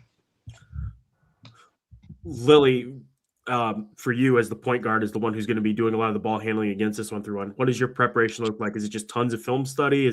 What does this look like? Yeah, Stuckmeyer's done a really good job preparing us for it, and it's more of obviously you don't know how they're gonna do it because there's multiple ways that they kind of have little wrinkles in how they guard. So it's just kind of depending on like the reads and stuff. But so we've just been focusing on the overall things like to do like being strong with the ball, like playing off of 2 feet, like fake passes, like all that stuff like that we can control. Vanessa Rosswurm for them is on a similar run to Grayson, and just the way that she's been able to step up for her team and get them to where they are. What stands out to you when you guys watch that kid on film? I think that she's a 3-level scorer, and I think she's just like all the great players that we've played all year long. She's great like Grayson is, and I think that we just have to limit what she does, and I think that that's going to be hard to do, but I think she really is a really talented player. I agree. She's a very good player and can score all 3 levels. For both of you guys, what has been your favorite part of this week so far? Honestly, today was really cool. The lunch was really nice. I liked listening to hear everybody talk. But yeah, I think just like doing it all together because we're all so close has been really like the most fun part in my eyes, at least. Yeah, I agree. Like going today, like we got to miss some school, like not getting to hang out. It was a lot of fun. Yeah. I was going to ask you too about the chemistry of this team. I mean, I've gotten to be around you guys now a few times, you know, over the course of the season. Just what is it about this group? What is it that, I guess, just the chemistry? Talk to us about that and what this season has been like at this run. I think that we all want to win is like the biggest thing is that we're all really competitive. And like even in practice, we will get like some will say mad at each other, but it's not mad. It's just we're just so competitive. And so like me and Lil's are toughness partners all the time. We hit each other in the face on accident. Like it's just knowing that whatever happens on the court happens on the court, but then like separating the court from the locker room. And like we're just all best friends, honestly. So yeah, it makes everything really easy. Yeah, we really are. We like hang out all the time and we all have jokes. We joke around. But another thing is we always know when to focus and we all have the same goals. And when me and MacKenzie are toughest partners, like it's just so competitive. Like everyone, like it's just fighting to win every play. One last question for me. Brag on the girls at the end of the bench. Stuck talked about them after that sectional championship game and their role in this team. I think he led with that above everything else that happened tonight. He led with the girls at the end of the bunch. So talk to us about them. Shine the spotlight on them.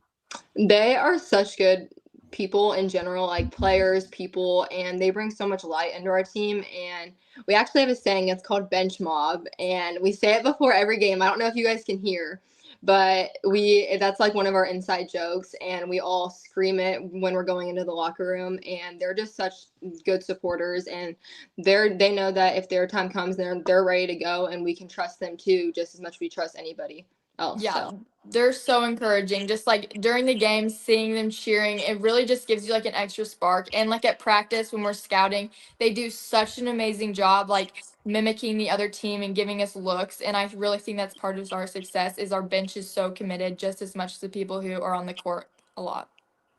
Well, girls, thank you so much for hopping on with us. Best of luck here Saturday. I'm looking forward to seeing you guys in action here one more time. Of course. Thank you guys. Good luck, girls. care. Forgive me, MacKenzie.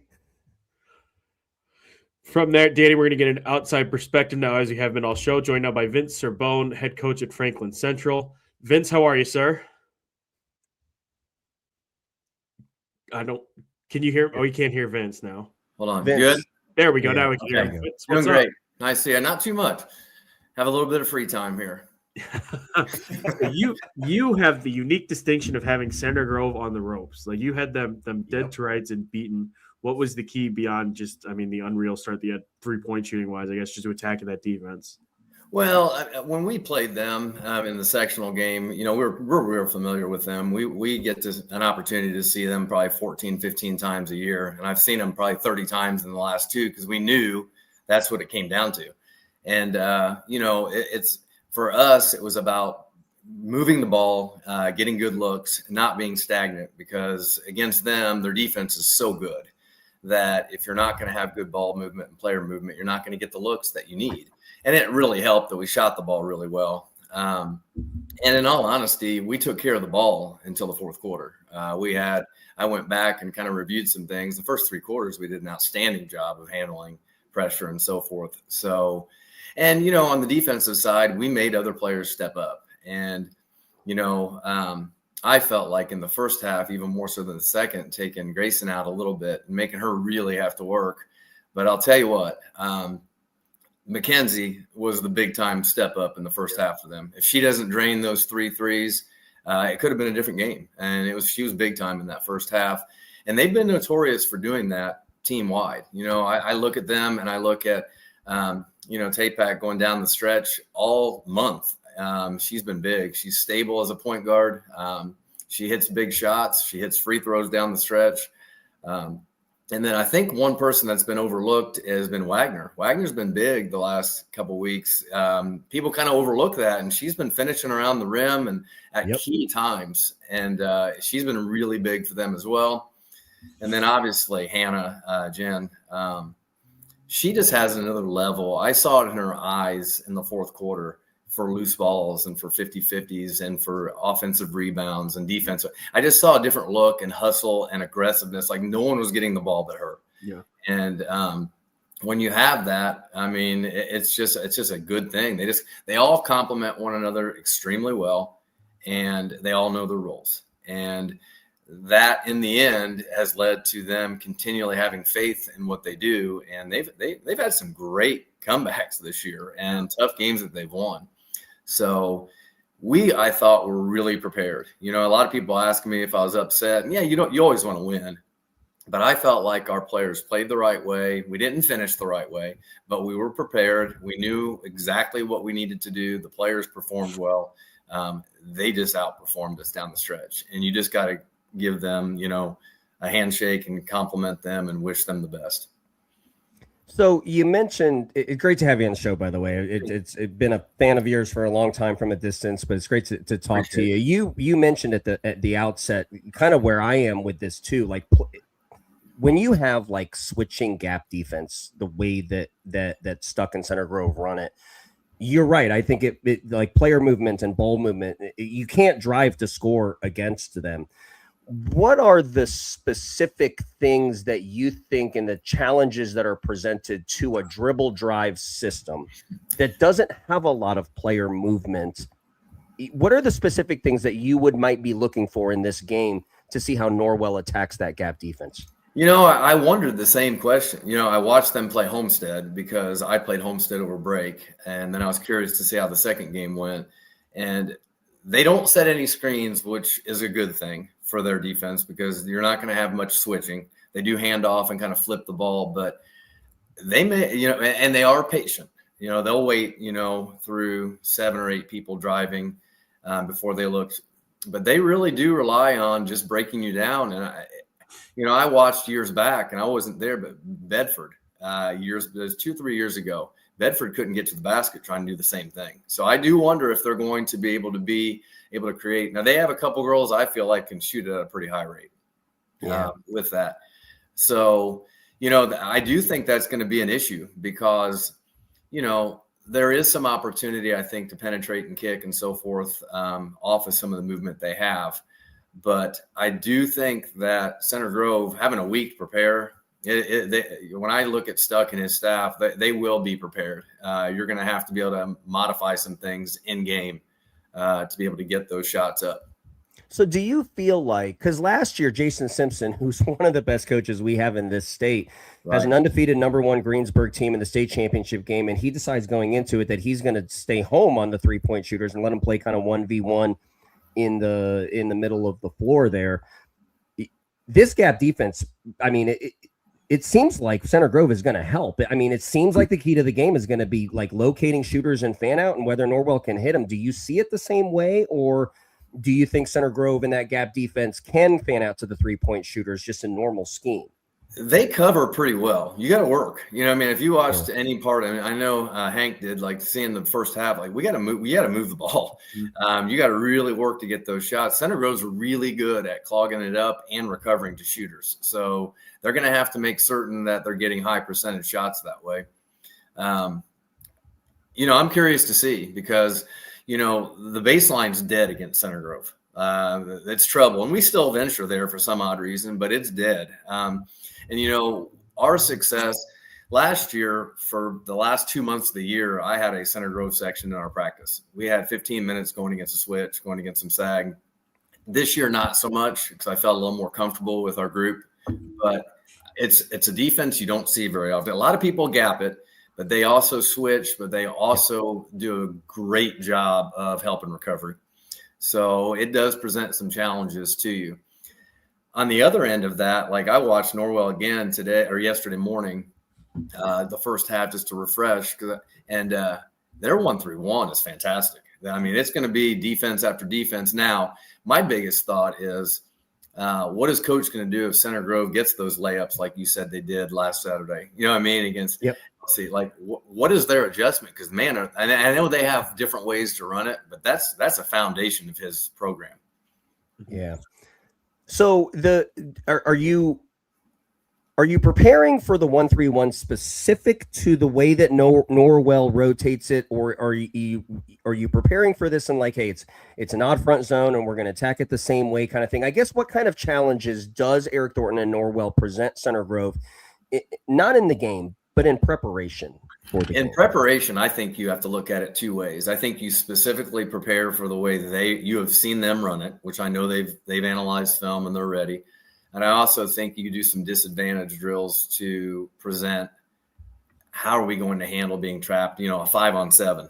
Put yourself in a tough situation all over the half court and fill gaps and hit and just play. You know, there's a way to, here's how you actually would attack them. And then what happens if that gets out of whack? You know, where are we going to go? We got to make certain we understand just how to attack this and what gaps are opening. Against Homestead, I saw Vanessa Rosswurm have 8 straight points in Homestead en route to taking their first half lead. I saw Center Grove be down 10, 31-21, and Grayson Gilliard scores 10 third quarter points. As the opposing coach, coaching against somebody like Vanessa Rosswurm and Grayson Gilliard, what is the Mendoza line for, like, this is enough already? Like, is it 2 baskets in a row? Is it 3 baskets in a row? Is there no formula for it? What is your thought as a coach? And put yourself in Eric and Kevin's shoes, I guess, and preparing for the opposite one, and maybe how we can monitor and watch adjustments. Well, I think on the 1-3-1 and Grayson, I think there's going to be about 3 baskets. You know what I mean? Like 3 easy ones for Grayson. I think you got to adjust. Like, I mean, that's not a mistake. You know, if there's 2 or 3 in a row, and Center Grove won't change much. Yeah. They'll modify based on what you're doing. You know what I mean? Like they're not going to change. They're going to say, we'll cover it one little inkling different. But I think you're looking at, because I, you know, and it's a hard call. I remember playing against Tipner last year in Noblesville, and we started in a zone against them. And my assistants looked at me after the first quarter and said, you know, she has 16 points. And I'm like, And you yell at him and go, I know. Yeah, I did. I guarantee I did, but I don't know if I knew it was that much, but we were out of the zone. You know what I mean? Like sometimes you get caught up in the fact, here's exactly how we probably should play. But yeah, you got to really start looking at that. I look at that too. I'm more familiar, obviously, with Center Grove. We covered them pretty differently. We didn't show much game one. Game two, we did. But if you noticed what they did to get Grayson the ball and to get her downhill, they did some kind of Chicago. You know what I mean? They did some down screen, handoff, pick and roll. You know what I mean? And we didn't cover that as well because we hadn't seen that a ton. You know, we had everything else covered. So they modified how they got her the ball. So I know there's going to be modifications, and I know Coach Thornton does an outstanding job. I used to play him every summer at Plainfield. Unfortunately, I've never played him in a regular season game, but it's going to be interesting to watch to see and they're both such good defensive teams. What pace is going to be played? You know, does someone want to play a little bit more up tempo, or are we going to see it in the 20s again? Vince, how concerned would you be about them throwing a weird defense? Like my mind goes back to when Noblesville during their state run played Crown Point, and out of nowhere they rolled out a box and one, and it caught them completely off guard. Is it too late in the season to throw in a wrinkle that drastic, or is that something that we could see come into play from honestly either side, considering the stars at the center of this thing? I think it's feasible. You know, we had a triangle and two and a box and one ready for the sectional. I just didn't pull the trigger. We really did. And we didn't play one all year. We practiced it for about a week and a half. I brought such a great idol of mine, Jan Connor, down one day and spoke to my team and talked to her about basketball. It was outstanding to have her in the gym the week of sectionals. But, you know, it's not out of the question. I think it's less of an opportunity probably for Center Grove. Like, I think they're just so good at what they do. I don't think they're going to think they need it, but knowing him and how organized and prepared, and I didn't know he practiced warm-ups, but it doesn't surprise me. What a great coach for them. But I bet he has some type of a backup plan. Norwell, on the other hand, I'm not as familiar with them, but I bet they do have something up their sleeve if they need it.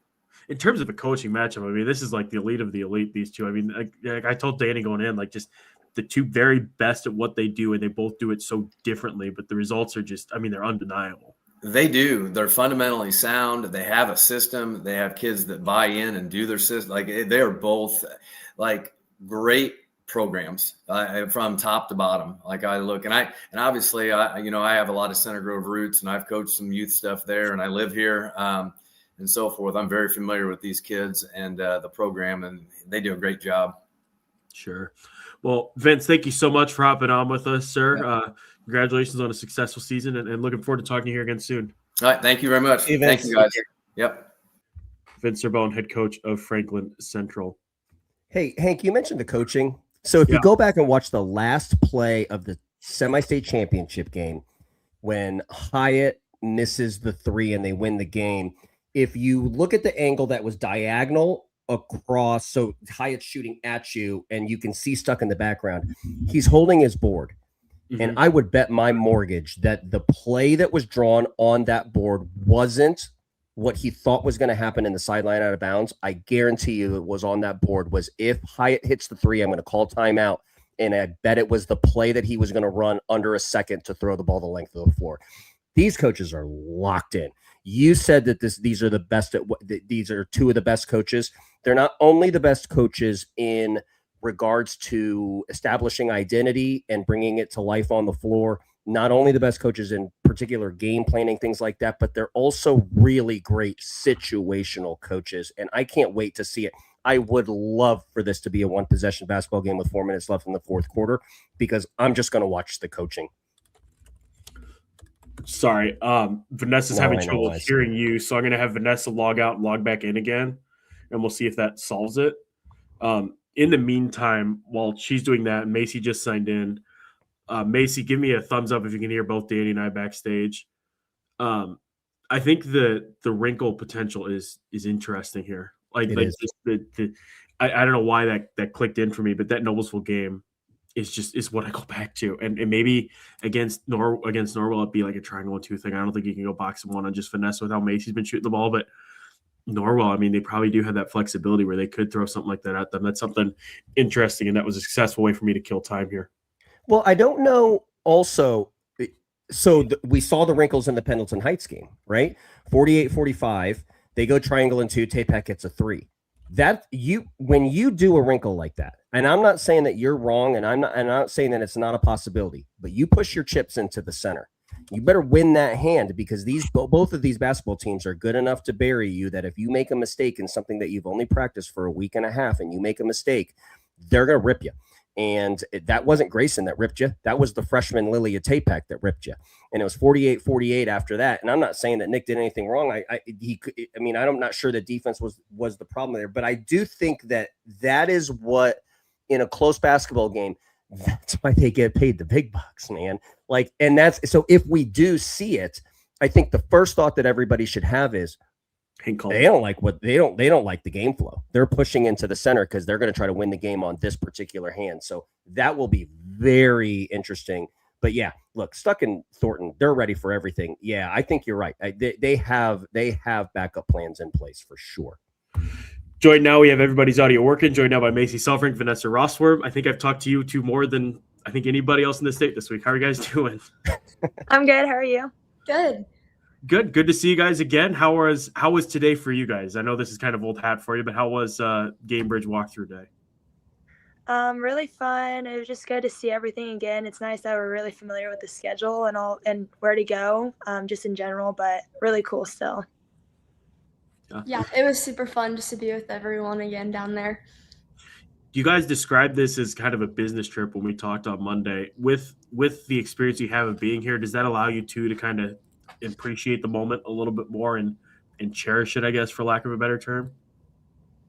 I feel like I still view it as a business trip. I know I need to savor it, but I feel like I'm just so focused of just like winning. It's kind of hard, but I feel like at least I'm trying to do a better job than last year.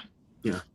I agree with Vanessa. I mean, we obviously want to go down there and win, but also it's our last game no matter what, so just taking in everything. One more broad this week question for you guys before I let Danny kind of get into the nitty-gritty of things, but what is your favorite part of this week? Like, what's, other than the game, what's the thing that you kind of look forward to the most? Me personally, the practicing there was really cool, but the media day was really fun. I think it's so fun just meeting people you usually don't talk to.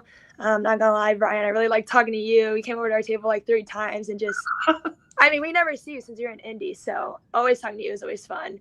But doing that, the hype videos, and also, like I already mentioned, the lunches is really cool too. Yeah. So sorry. Go ahead, Macie. The hype video is definitely fun. It's kind of nerve-wracking to see what it's gonna look like. But I just think having one more week of practice with the girls is just amazing, and going in there. They're shorter practices, so it's nice, but just spending another week with people. Did Thornton get involved in the hype videos too? Were they bringing in the coaches this year? Yep. Yeah, I think they were doing it at a different time than us, so unfortunately we couldn't see him. That's going to be amazing. I can't wait. I got to ask you, it's going to be redundant because Hank already asked it, but I'm going to ask for further detail on it. Sydney Parrish at the outset was talking about how she was texting me throughout the shoot-arounds today. And when you guys took the floor, what she texted me was, whoa, Norwell, everybody else did TikToks and took pictures. They are all business. Okay. You called it a business trip. Hank asked about it. Where did that come from? Where did the attitude of this is a business trip come from? Did it come from Eric? Did it come from the senior leaders? Where did that kind of business attitude and approach to this game come from? I feel like our sophomore year, when the seniors came down, we took so many pictures that year. I mean, like every second we were just kind of looking around, like kind of just in awe. And last year when we came down, we were like, okay, we've already had this experience. Now let's go get a first place trophy. So I feel like it's kind of just like that. This year we won it last year, so let's come down and do it again. We know what it feels like and we want that. Yeah, Macie, I feel like, oh, sorry. I know I'm being horrible right now. Vanessa. Oh, I was just going to add on, for me personally, my sophomore year, I feel like just the hurt and the heartache that I had after losing my sophomore year. I felt like just feeling that through like the last couple months. And I feel like it just really motivated, at least me personally, just to get back there. And I think just because we experienced that heartache, we just really want to emphasize just winning it. And that's going to be the same for this year too. After that game, Thornton talked to you guys, the returners, right, and kind of just passed the torch to you guys, so to speak, right? What did he say in that moment, and how has that kind of carried you through these past couple of years?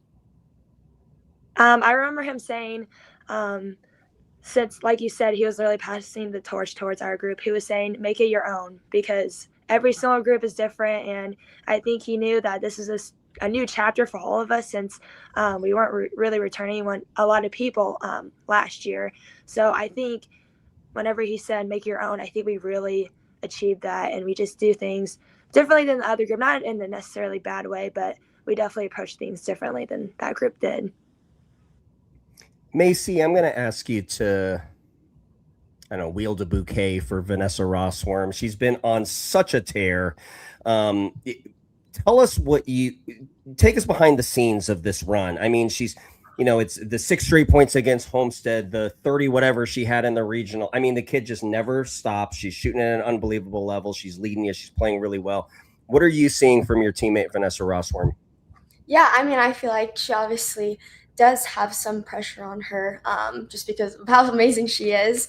Every game she just goes in there and she gives it her best, and we know we can rely on her to move the ball, to shoot it, to just get us points really in any position we are in. So I think she takes the pressure and she doesn't use it. She doesn't get scared. She goes out there and she knows what has to be done. And I just feel like she's really just such a great part of our team, and we wouldn't be able to obviously do any of this without her. So she's just kind of that player that you can rely on at any time to do amazing things wherever she is on the court. And Ness, you in the game, the regional game that I referenced, that you had 38, Macie had 24. She's had double-figure outputs all through the postseason. She has really turned it into a great secondary scorer for you, so you can do your thing at times. Tell us how important Macie Saalfrank's play has been through your postseason run. Just like Macie said, if we didn't have Macie, we wouldn't be able to make the run that we had this year and last year. I'm just really proud of her for how she's just came into her role so nicely, and she's so comfortable with it. And just seeing her gain confidence throughout these last 2 years has just been really special. And just seeing her grow and just a little bit of everything, it's just been really cool. I'm very happy for her. Are you guys allowing it to creep into your heads? I'd love to hear both of your thoughts on this, and I promise I won't cut the second person off. But the historical aspect of this game, going up through the success clause and winning it in 3A and winning in 4A, I don't actually have the exact statistics, but I would say very casually that it's never happened. Have you allowed yourself to think about that? Is that part of the thing, some of what's motivating you through this basketball game, or have you just kind of put it in a box and we'll that's for the pundits like me and Hank to deal with? Gotta be. Okay. I feel like I've thought about it a little bit. I remember at the beginning of the season, Thornton said we want to do what's never done before, which is being in 3A and then transitioning to 4A and to win the state championship at the 4A level. We just emphasize on just like doing something that's never been done before. He described it as doing the quote unquote impossible. But like you were saying, like you and Hank, I don't think we've really thought about that much of, we're going to make history. I mean, yeah, it's really cool we're making history, but like I mentioned before, we're just really excited to play on Saturday and to really take it all in and hopefully get another win. Yeah, just like V said, Thorin brought it up at the beginning of the season, and I don't want to say we've shoved it off to the side, but it's not really our focus. We just kind of go game by game, and I mean, in the locker room at the end of each game, Thorin will be like, we do have a goal and we could make history, but just, again, take it game by game and just cherish all these moments, the last ones that you guys have together, and obviously, like, making history would be the cherry on top of all of it. So, yeah, I mean, there's no added pressure, but it's a special thing if it does happen. Ness, go ahead and start. Center Grove. Center Grove's very well coached. Their defense is very aggressive, and everyone can shoot it.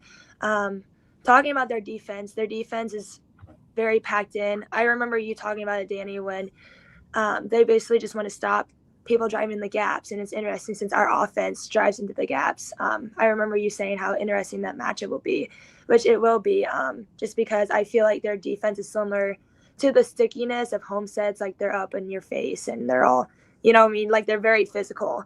But also on the offensive side, we obviously need to focus on Gillard, but also not just Gillard, but also just the other players that just pitch in those 8 or 6 points, because in big games like this, you never know, they can have a breakout game, just because you never know what happens in the tournament. Anything can happen. So, yeah.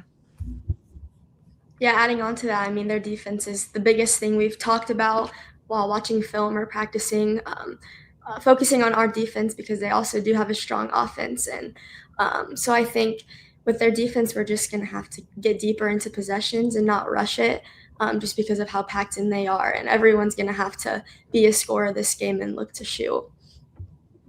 You guys have referenced this throughout your answers about how we know the schedule and all. I mean, you have a team that you're going to play that's practicing how to run onto the floor. Your experience in this building has to be something that is an advantage to you. I think maybe going into it, I don't know how long that advantage is going to last in your favor, but you have an advantage going into it. What are the things that you feel like specifically you're like, okay, I am really comfortable with that, whether it's the sight lines, whether it's the court, whether it's whatever it is? Macie, you want to go? Sure. I feel like the biggest thing, in my opinion, is just how big the building is. Like, it's going to be overwhelming when you walk out there, but you just kind of have to learn to block everything out. You can't let it overwhelm you, or it's going to affect how you play. So go out there with the expectation it's going to be loud. The lights are very, very bright. When we were practicing today, somebody was like, man, like, it's bright in here. I was like, yeah, it is very bright. So just going in there, just confident and not letting the noise overwhelm you, and just focusing on your game. Yeah, going off to her, I feel like the court is something that's very different than any other high school. I mean, obviously the gyms aren't as big, and the space is just insane in that area at Gamebridge. But also, I remember, like, my sophomore year, I felt so, like, jittery, just kind of just adjusting the lights, adjusting to just, like, hearing all the fans, and also, like, weirdly, but just, like, shooting, even though we practiced there, just, like, everything's just so different in a good way, and it's really cool to experience it. But I feel like at first it's definitely adjustment, and I think that's something we'll definitely have advantage of, at least in the beginning. Vanessa and Macie, we talk about a lot about you two. We talk a lot about Addie Norris. Who are some of the other kids who've been really stepping up for you guys that people should start learning their names ahead of Saturday? I mean, obviously, I think Jada Dale has been a big component of our team. She's really stepped up and gotten confident with not only driving the ball, which she's amazing at, but shooting. I feel like we've always kind of encouraged her, like, Jada, you have an amazing shot, like, use that more. And she has been, and she had a big some big couple moments during our semi-state and regional. So, yeah, she's obviously been a huge part of our team. And same with Ashley Waldman. I mean, she shoots daggers a lot, and she can swish like 5 in a row, too, if you let her. So I think she's also stepped up a lot this season. Yeah, definitely agree with Macie on those two people, but also Bella Swineford, especially in the semi-state, just that entire day, you just saw, like, I think Thorne referred to this in one of his interviews, but Gamebridge Bella, she just came out there literally like a beast and just owned it. Every single rebound was strong, and every little, like, jump ball had just a little bit of fire in it, and that's just what we needed on big stages like that. I think Bella she used her aggressiveness and uses it to her advantage. Same with Olivia Green. Both of them have been finishing so well at the rim, and also Haley Williamson. She doesn't get to play a lot, but whenever she's in, she makes sure that her minutes are very efficient. Then one more for you guys, the success factor. You're obviously experiencing it now. You're a rare case where you've built upon the success you had last year. Do you have any thoughts one way or the other of having to play up after winning 2 or getting to Gamebridge twice in 3A? Would you have preferred to stay down in 3A, or do you guys kind of like the challenge? Have you enjoyed the challenge now that it's almost over? Personally, I've really enjoyed that we are in 4A. Every little victory is a little sweeter just because it's so much harder. I was just talking to Thorne about this the other day. I was like, I could not imagine if we were in 3A. I mean, it'd be, compared to this, it'd be like cakewalk. But at any level, it's really hard to get the state finals. And I'm really grateful that we were able to do it in both levels. But I truly think that like it was meant for us to be in 4A just because we just had all these great experiences and we found a way. And I think it's just so cool that we got to compete in both levels. Yeah. Hey, Hank, I gotta follow up on that. Go ahead, Mace. Sorry. I feel like we've always kind of played the underdog role in any game we're in. So just to go out there, and even though people may not believe in us, I feel like all we need is for us to believe in ourselves, and we proved that last year. So I think coming into the 4A, it was a little added pressure, but to us, it was just another like chance to prove to people what we can do. Danny? No, I'm done interrupting people. I'm done. Like, let me know when Macie Saalfrank's going up for starting lineups. I'm gonna say something to the PA announcer. Brady's gonna run out there and intercept you, Macie, when you're trying to run onto the floor. You're gonna be interrupted, and then like as soon as he starts saying your name, Danny's gonna pull on the microphone out of nowhere. Yeah, I know. It'll be really great. It's funny now, but I'm telling you, people are like, "Shut that guy up!" I'm like, God. Macie and Vanessa, thank you guys so much for hopping on with us. I'm looking forward to covering you guys here one more time on Saturday night. Thank you. Good luck, girls. We'll see you Saturday. Bye. Thanks, guys. Good luck. Vanessa Rosswurm, Macie Saalfrank with us here on the scores table. We're joined now by Plainfield coach Curt Benge. Curt, in his infinite wisdom of scheduling, decided to put his team up against two of the 4A finalists. So, Curt, I tip my cap, sir. That's a hell of a schedule you built. 3 of the final 4 we played this year. Oh, played yeah. Who's the other one? Oh, that's right. Damn. Opening game every year. And got to play 3 teams who were ranked number 1 in the state when we played them. Well, thankfully you were healthy and ready for all these. Oh, yeah. We were. Yeah. That would have been enjoyable to find out. Is that your first game next year, too? Do you open against McCutcheon again? Yes. So that'll be Menser and Graves. That one. Hey, Hank, maybe we should start the show a little earlier so we can cover that one. We'll just do a live show. That'll be our first live broadcast over Plainfield. How are things for you, Curt? Before we get into the good. Just normal end of season stuff. Postseason evaluations, working through all the honor teams and the all-state teams and stuff like that, and trying to get our kids rested and recovered a little bit so we can have a productive spring and summer. I'll ask the big broad question before I get to Danny. And honestly, I don't even know where to start, but I mean, just in terms of styles, they're so different in what they want to do, but they're both so good at it. I mean, just your opening thoughts on that before I let Danny get into the nitty-gritty. I had told my brother Stan I thought this might be the final game, the day of the semi-state. I just felt like for whoever came out of that McCutcheon-Northridge game to try to play Norwell in a second game is very, very difficult with their style if you have no prep time. It's not just that they play a 1-3-1. It's the little things that they do within that 1-3-1 and the way Eric adjusts so well to the things that you try to do. And then Center Grove, again, same thing with their style, very tough to play on, no prep. And I think the other disadvantage LC had was I think what you need to do to Center Grove is try to speed them up. That's hard to do. And LC had the athletes to do that, but you're playing a second game in the same day. And I think that stacked against them a little bit. You could really see Lampley trying to get them to get after them, but that's a tough ask in that situation. So I just felt like things laid out for those two teams, and now to see them against each other, I think it's a coach's dream watching this game because they both have such different, unique styles. And I hope not, but it might be another first 1 to 30 wins kind of game. Curt, the Norwell players, when you talk about like 1v1 players, you immediately think of somebody that can get by somebody, get them on their hip, and then finish at the rim on a downhill. Norwell has great 1v1 players, but they're never really blowing by you, but they always get to what Eric Thornton calls home base, and then they play well off of 2 feet. Mm-hmm. Can you practice defending that stuff? Like,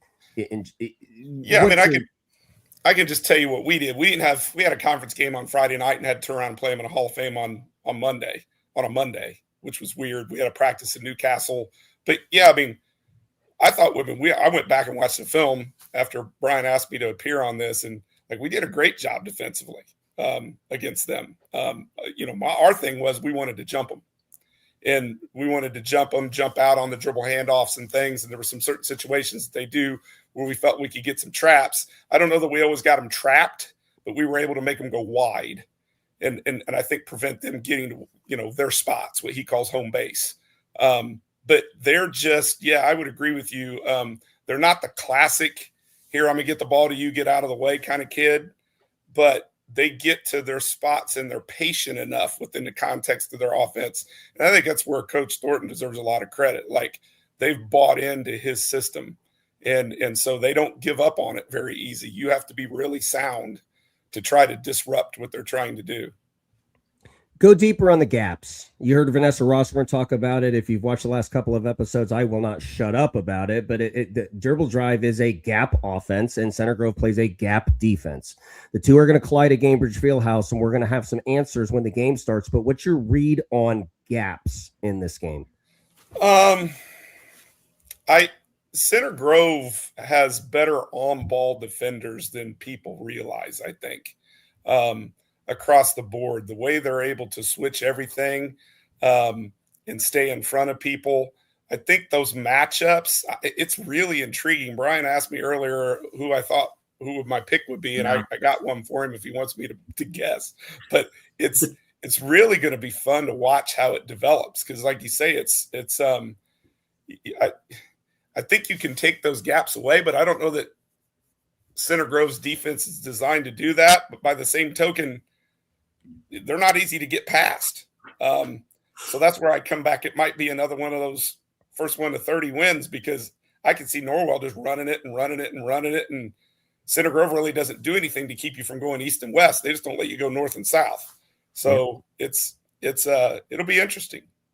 I have made the bigger storyline Center Grove's, Norwell's attacking in their dribble drive against Center Grove's gap defense. Let's take it to the other side of the floor and ask you to analyze Center Grove attacking the 1-3-1. What are some of the things that we should be looking for on Saturday in watching Center Grove go against the 1-3-1?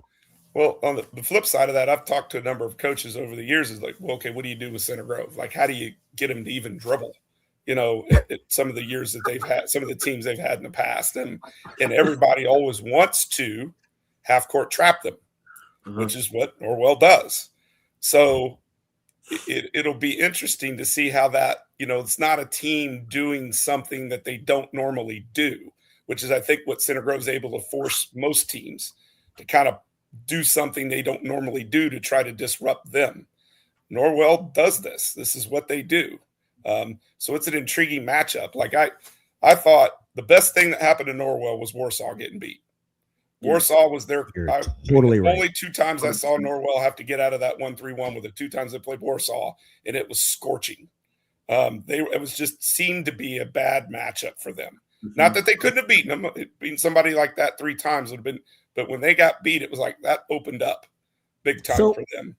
So I brought that up also, and I think in going back and watching that film, Bricker attacked Rosswurm off the bounce, and then if you look at the way Jeff Canoy did it, he had Lily Graves kind of pinching Rosswurm in the middle off the bounce before they really did anything. Normally, what we do as coaches, Curt, is we flip the floor before we cross half court, right? Lenny didn't do that with Brick, and Jeff didn't do that with Lil. What are your thoughts as to what we see maybe Kevin do with Lillia Tapak? Do you think that's why Warsaw has success, is because they're able to pinch off the bounce at the top? What's your reaction to that? Yes, I think it's that, and I think it's just the depth that Warsaw has at the guard spots and their ability to both of them to create for themselves, and then to have shooters out there on the perimeter. It's hard for Norwell to get to all those people, especially when you do what you're saying. We tried to screen Rosswurm up top, but we weren't able to get past that second level. And a lot of that I thought we got better at it as the game went along. That'll be the thing I think that to watch is, where does this game go in the first quarter? Like at Center Grove, both these teams are practicing against the other team's style all week, right? But you can't create what you don't. You can't recreate what you don't do. Center Grove's not going to be able to play the 1-3-1 the way Norwell plays it in practice, and vice versa. So it'll be interesting to see. Like, I've seen a lot at Norwell just kind of getting people's heads in that first quarter. Like, even with McCutcheon's hot start, by the end of the first quarter, Norwell kind of had them scrambling. And I think you do kind of get used to it as the game goes along, but for 2 teams that aren't familiar with each other, it'll be interesting. I want to throw, I don't know, I didn't see the whole show, but do you guys know the link between Stuckmeyer and Thornton? Yeah, they both coached at Plymouth, right? Right. Well, Stuckmeyer Technically played at part. Plymouth Yeah. for Jack Edison. I think Jack his Edison. name. And then Eric always played the way Stuck plays. Well, When I he didn't was know at that. Plymouth as a JV coach for Dave Cox under the girls, and they played that style. And then he switched recently here in recent years to that 1-3-1. So that's why O'Brien, if you're going to make me pick, and I really think it's a pick 'em game, I really do. But if you're going to make me pick, I'll hedge towards Norwell for those two. You guys talked about it earlier, their business-like attitude. They've been there and done that. And I don't care how much Stuck tries to make them do the same thing, it's still different for those kids. You can say, hey, we're all business. But the way walking into that arena and doing all that, it's got to be different for them. Now, does it have an effect on the game? I don't know. And the second thing is the fact that Eric has coached the style that he's playing against. I wonder, and having a week to prep, I wonder if he knows how to counter some of the things Stuck's going to do. Now, at the end of the day, I really think it comes down to make a miss game. I think both these teams are really good defensively, and whoever knocks some shots down from the perimeter, obviously, the old Hinkle team scores the most points, right? But I think it might come down to who can. And then the other thing is how, and you guys may know this better than I do, how healthy is Grayson Gillard? She was moving around pretty well last weekend, for what it's worth. But yeah, I mean, if she's healthy, to me, she was the best singular player we played against this year. Yeah. She's true 3-level scorer. And it's not just that, it was her demeanor, her maturity on the floor. When we played us, Hannah got hurt, had to get a couple of stitches. They got a lead. We came back. It was at our place. We had a pretty good crowd. And she was ice water. And I was so impressed, as were a couple of her teammates, obviously. But she's a load to deal with.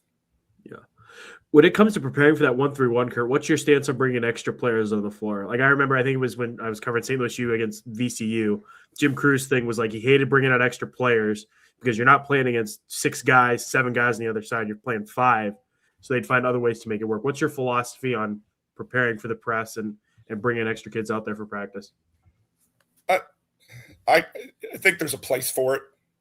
There's a place to do that, but you change the sight lines and everything for the players when you do that. Change the rotations. Yeah. Yes. And so it just makes things, I mean, I understand the philosophy by it, but it's not really the same thing. And I would add, like Eric and the way they play their 1-3-1, their wings almost funnel you up. They almost encourage everything to the middle. That's right. And so they get out, they play the passing lane more than they do the ball. And I think that's the hard adjustment for some players. Like they'll see a gap, but they're hesitant to because they're not used to there being a gap there. And then what do you do with that girl that's parked in the middle and their coverage? I mean, if you watch, really what they do is they always have 2 on the ball and they guard the blocks in the free throw line, the net hole. They almost, no matter where the ball is, they have 2 on the ball. Obviously more in a corner than it is, the harder they trap it. But they always have 2 on the blocks and 1 on the nail hole or the elbow of the ball side. And so that just, it's hard to get easy shots unless you're really good interior passing team. Somebody can hit the high post and throw a little bounce post down to the low block. So I don't know if I answered your question. I mean, I think there's a place for adding players, but I think the little intricacies, it kind of changes that a little bit. That positioning of the wings. I mean, there are times where you watch Eric Thornton's Norwell team play and their butt is actually on the sideline to force it middle. Mm-hmm. That I think is something to watch, by the way. And Curt was really smart in bringing that up. It bears worth repeating because that's the gap that Bricker attacked for Warsaw because Rosswurm is on her side, right? And so you have somebody with the speed of Bricker. It really kind of pinches that off the bounce. So that will be interesting to kind of see where, because Eric, that is one of the adjustments. If you say, because he's right. He says, we never run it the same way in any 2 basketball games. And that is correct when you watch them play. But the one big tell is how they position that. One of the things, too, is Gibson Southern 2 years ago in the state championship had a lot of success throwing over into the corner and then playing through Paige Snoss. Curt, it'd be really interesting. You have a lot of familiarity with Haley Wagner. I can't remember who it was in this episode that brought up her effectiveness, but that'll be interesting. Curt, do you see maybe Kevin playing from behind the zone a little bit and just playing through her in the post the way that Kyle Brasher did with Paige Schnoss in the state championship 2 years ago. Yeah, I think it'll be interesting to watch how Kevin sets his players up initially when they cross half court. Like, who does he have up top with the ball? Where does he put Grayson? Like, I'm of the opinion parking somebody in the middle of that thing, like a dice type action or a triangle like action. 2-1-2 dice. It just doesn't. It's too easy to guard. So it'll be, but it'll be interesting to see how he aligns them, and then personnel wise, who he puts where. Like, we had some experience with Noblesville's 1-3-1, and that was always the thing, throw over the top of it. You got to have people that can handle it up top and people that can score down below. And for most high school teams, that's hard to find that combination. Usually, a lot of times, your best scorers are some of your better ball handlers. So now where do you align people? So that part will be interesting for Center Grove. Do they have the ability to do what you're saying? Do they have people they can put up top that can handle and then throw it to the scorers so they can attack along the baseline? And your point about Bricker, here's my thing. She may be one of the best pull-up shooters, which, again, is kind of a lost art. Her ability to attack that gap, 1 or 2 bounces, pull up, is unique. And I think that's partly what hurt Norwell as well with them. Well, that's how effective the defense is that we're talking about one singular basketball player that's hurt it. Curt, I'm going to ask you one unfair question, but I'm going to ask it and then talk for just a second to give you some time to think about it. But I'm going to ask for the X factor in the game. You've talked about how you think it's a make and miss game. We're top level. Like, it's all the highlights. It's Center Grove, attacking the 1-3-1. It's Norwell attacking the gap defense. That's the easy stuff. I don't want to say the easy stuff, but that's like the high level stuff that really stands out. What are the nitty gritty? Give me one X factor that you're like, you know what, Danny, this could really swing the basketball game, regardless of all that other crap we talked about. Well, kind of what I said earlier. I mean, how much of an impact is it on Center Grove that this is their first time? That's a great now, again, side note, they also don't have to go anywhere. So I got to believe this is a little different. A lot of those Center Grove kids have been to Pacer games. They've been to Fever games. They may have not shot or played on the floor. Maybe they played a summer game there. So there's a little more familiarity. They are from Indy. So they get to sleep in their own beds. Saturday night, they don't have to come down here, spend the night, that as far as an X factor. And then Eric, like I said earlier, having coached the style that Stuckmeyer plays, having utilized that himself, I think it's an X factor. And then player-wise, just in the time I've been on the whole show, but the Norris kid from Norwell, if you built a 1-3-1 defense and you could pick somebody you want up top, Rosswurm, she's built for it. Just her motor and her length. And then the same thing, I think the same thing is true of Norris. If you could pick, not everybody can play the bottom spot on a 1-3-1. And she's just a dog. I think she is a player, and she's very athletic. She's kind of unorthodox when you watch her a little bit offensively, but she can get to the rim. She can stick a three. In the games that they've upset people, it seems to me she's been played really well. So she would be, and then for Center Grove, Tapak's an X factor. The freshman, and then I would throw in with her, I'm going to call Center Grove's others, because obviously Grayson carries a heavy load offensively, but those kids are going to have to hit some threes. So Tapak fits into that. Pierce is a kid that can be quiet. She's a defender, and you don't really pay much attention to her. And then, she did not score against us for 3 quarters. And then we lost her on one position and lost her in change. She scored 11 points in the 4th quarter to 3 threes. So the other Center Grove player's ability to, hey, this is my shot. Coach is okay with me taking this shot, stepping up and making that shot, being able to loosen that zone up for Grayson to do the things that she does. Those players would be my X factors. Yeah. One last point here, Hank, because he said something really smart about Addison Norris. She quarterbacks the whole thing. When Noblesville won the state championship, and Donna Buckley and Eric Thornton have very similar tendencies with their 1-3-1. Reagan Wilson actually ran the baseline there. Yes. So and look, Addison Norris and Reagan Wilson are cut from the same cloth. Like, just tremendous basketball players. 100%. Well, Curt, thank you so much for hopping on with us, sir. I appreciate it. And congratulations, you guys, on the season. And we'll be talking here soon. Thank you. Thank you guys for all you do to bring attention to girls basketball. Really appreciate you guys. Absolutely. Thank you, Curt. Danny, that's a show. I feel like we've broken these things down in so many different ways, multiple different ways. I still have to write about all 4 games, but that was actually the really fun part I'm excited about because I have some cool little storylines for Media Day that'll be incorporated into those.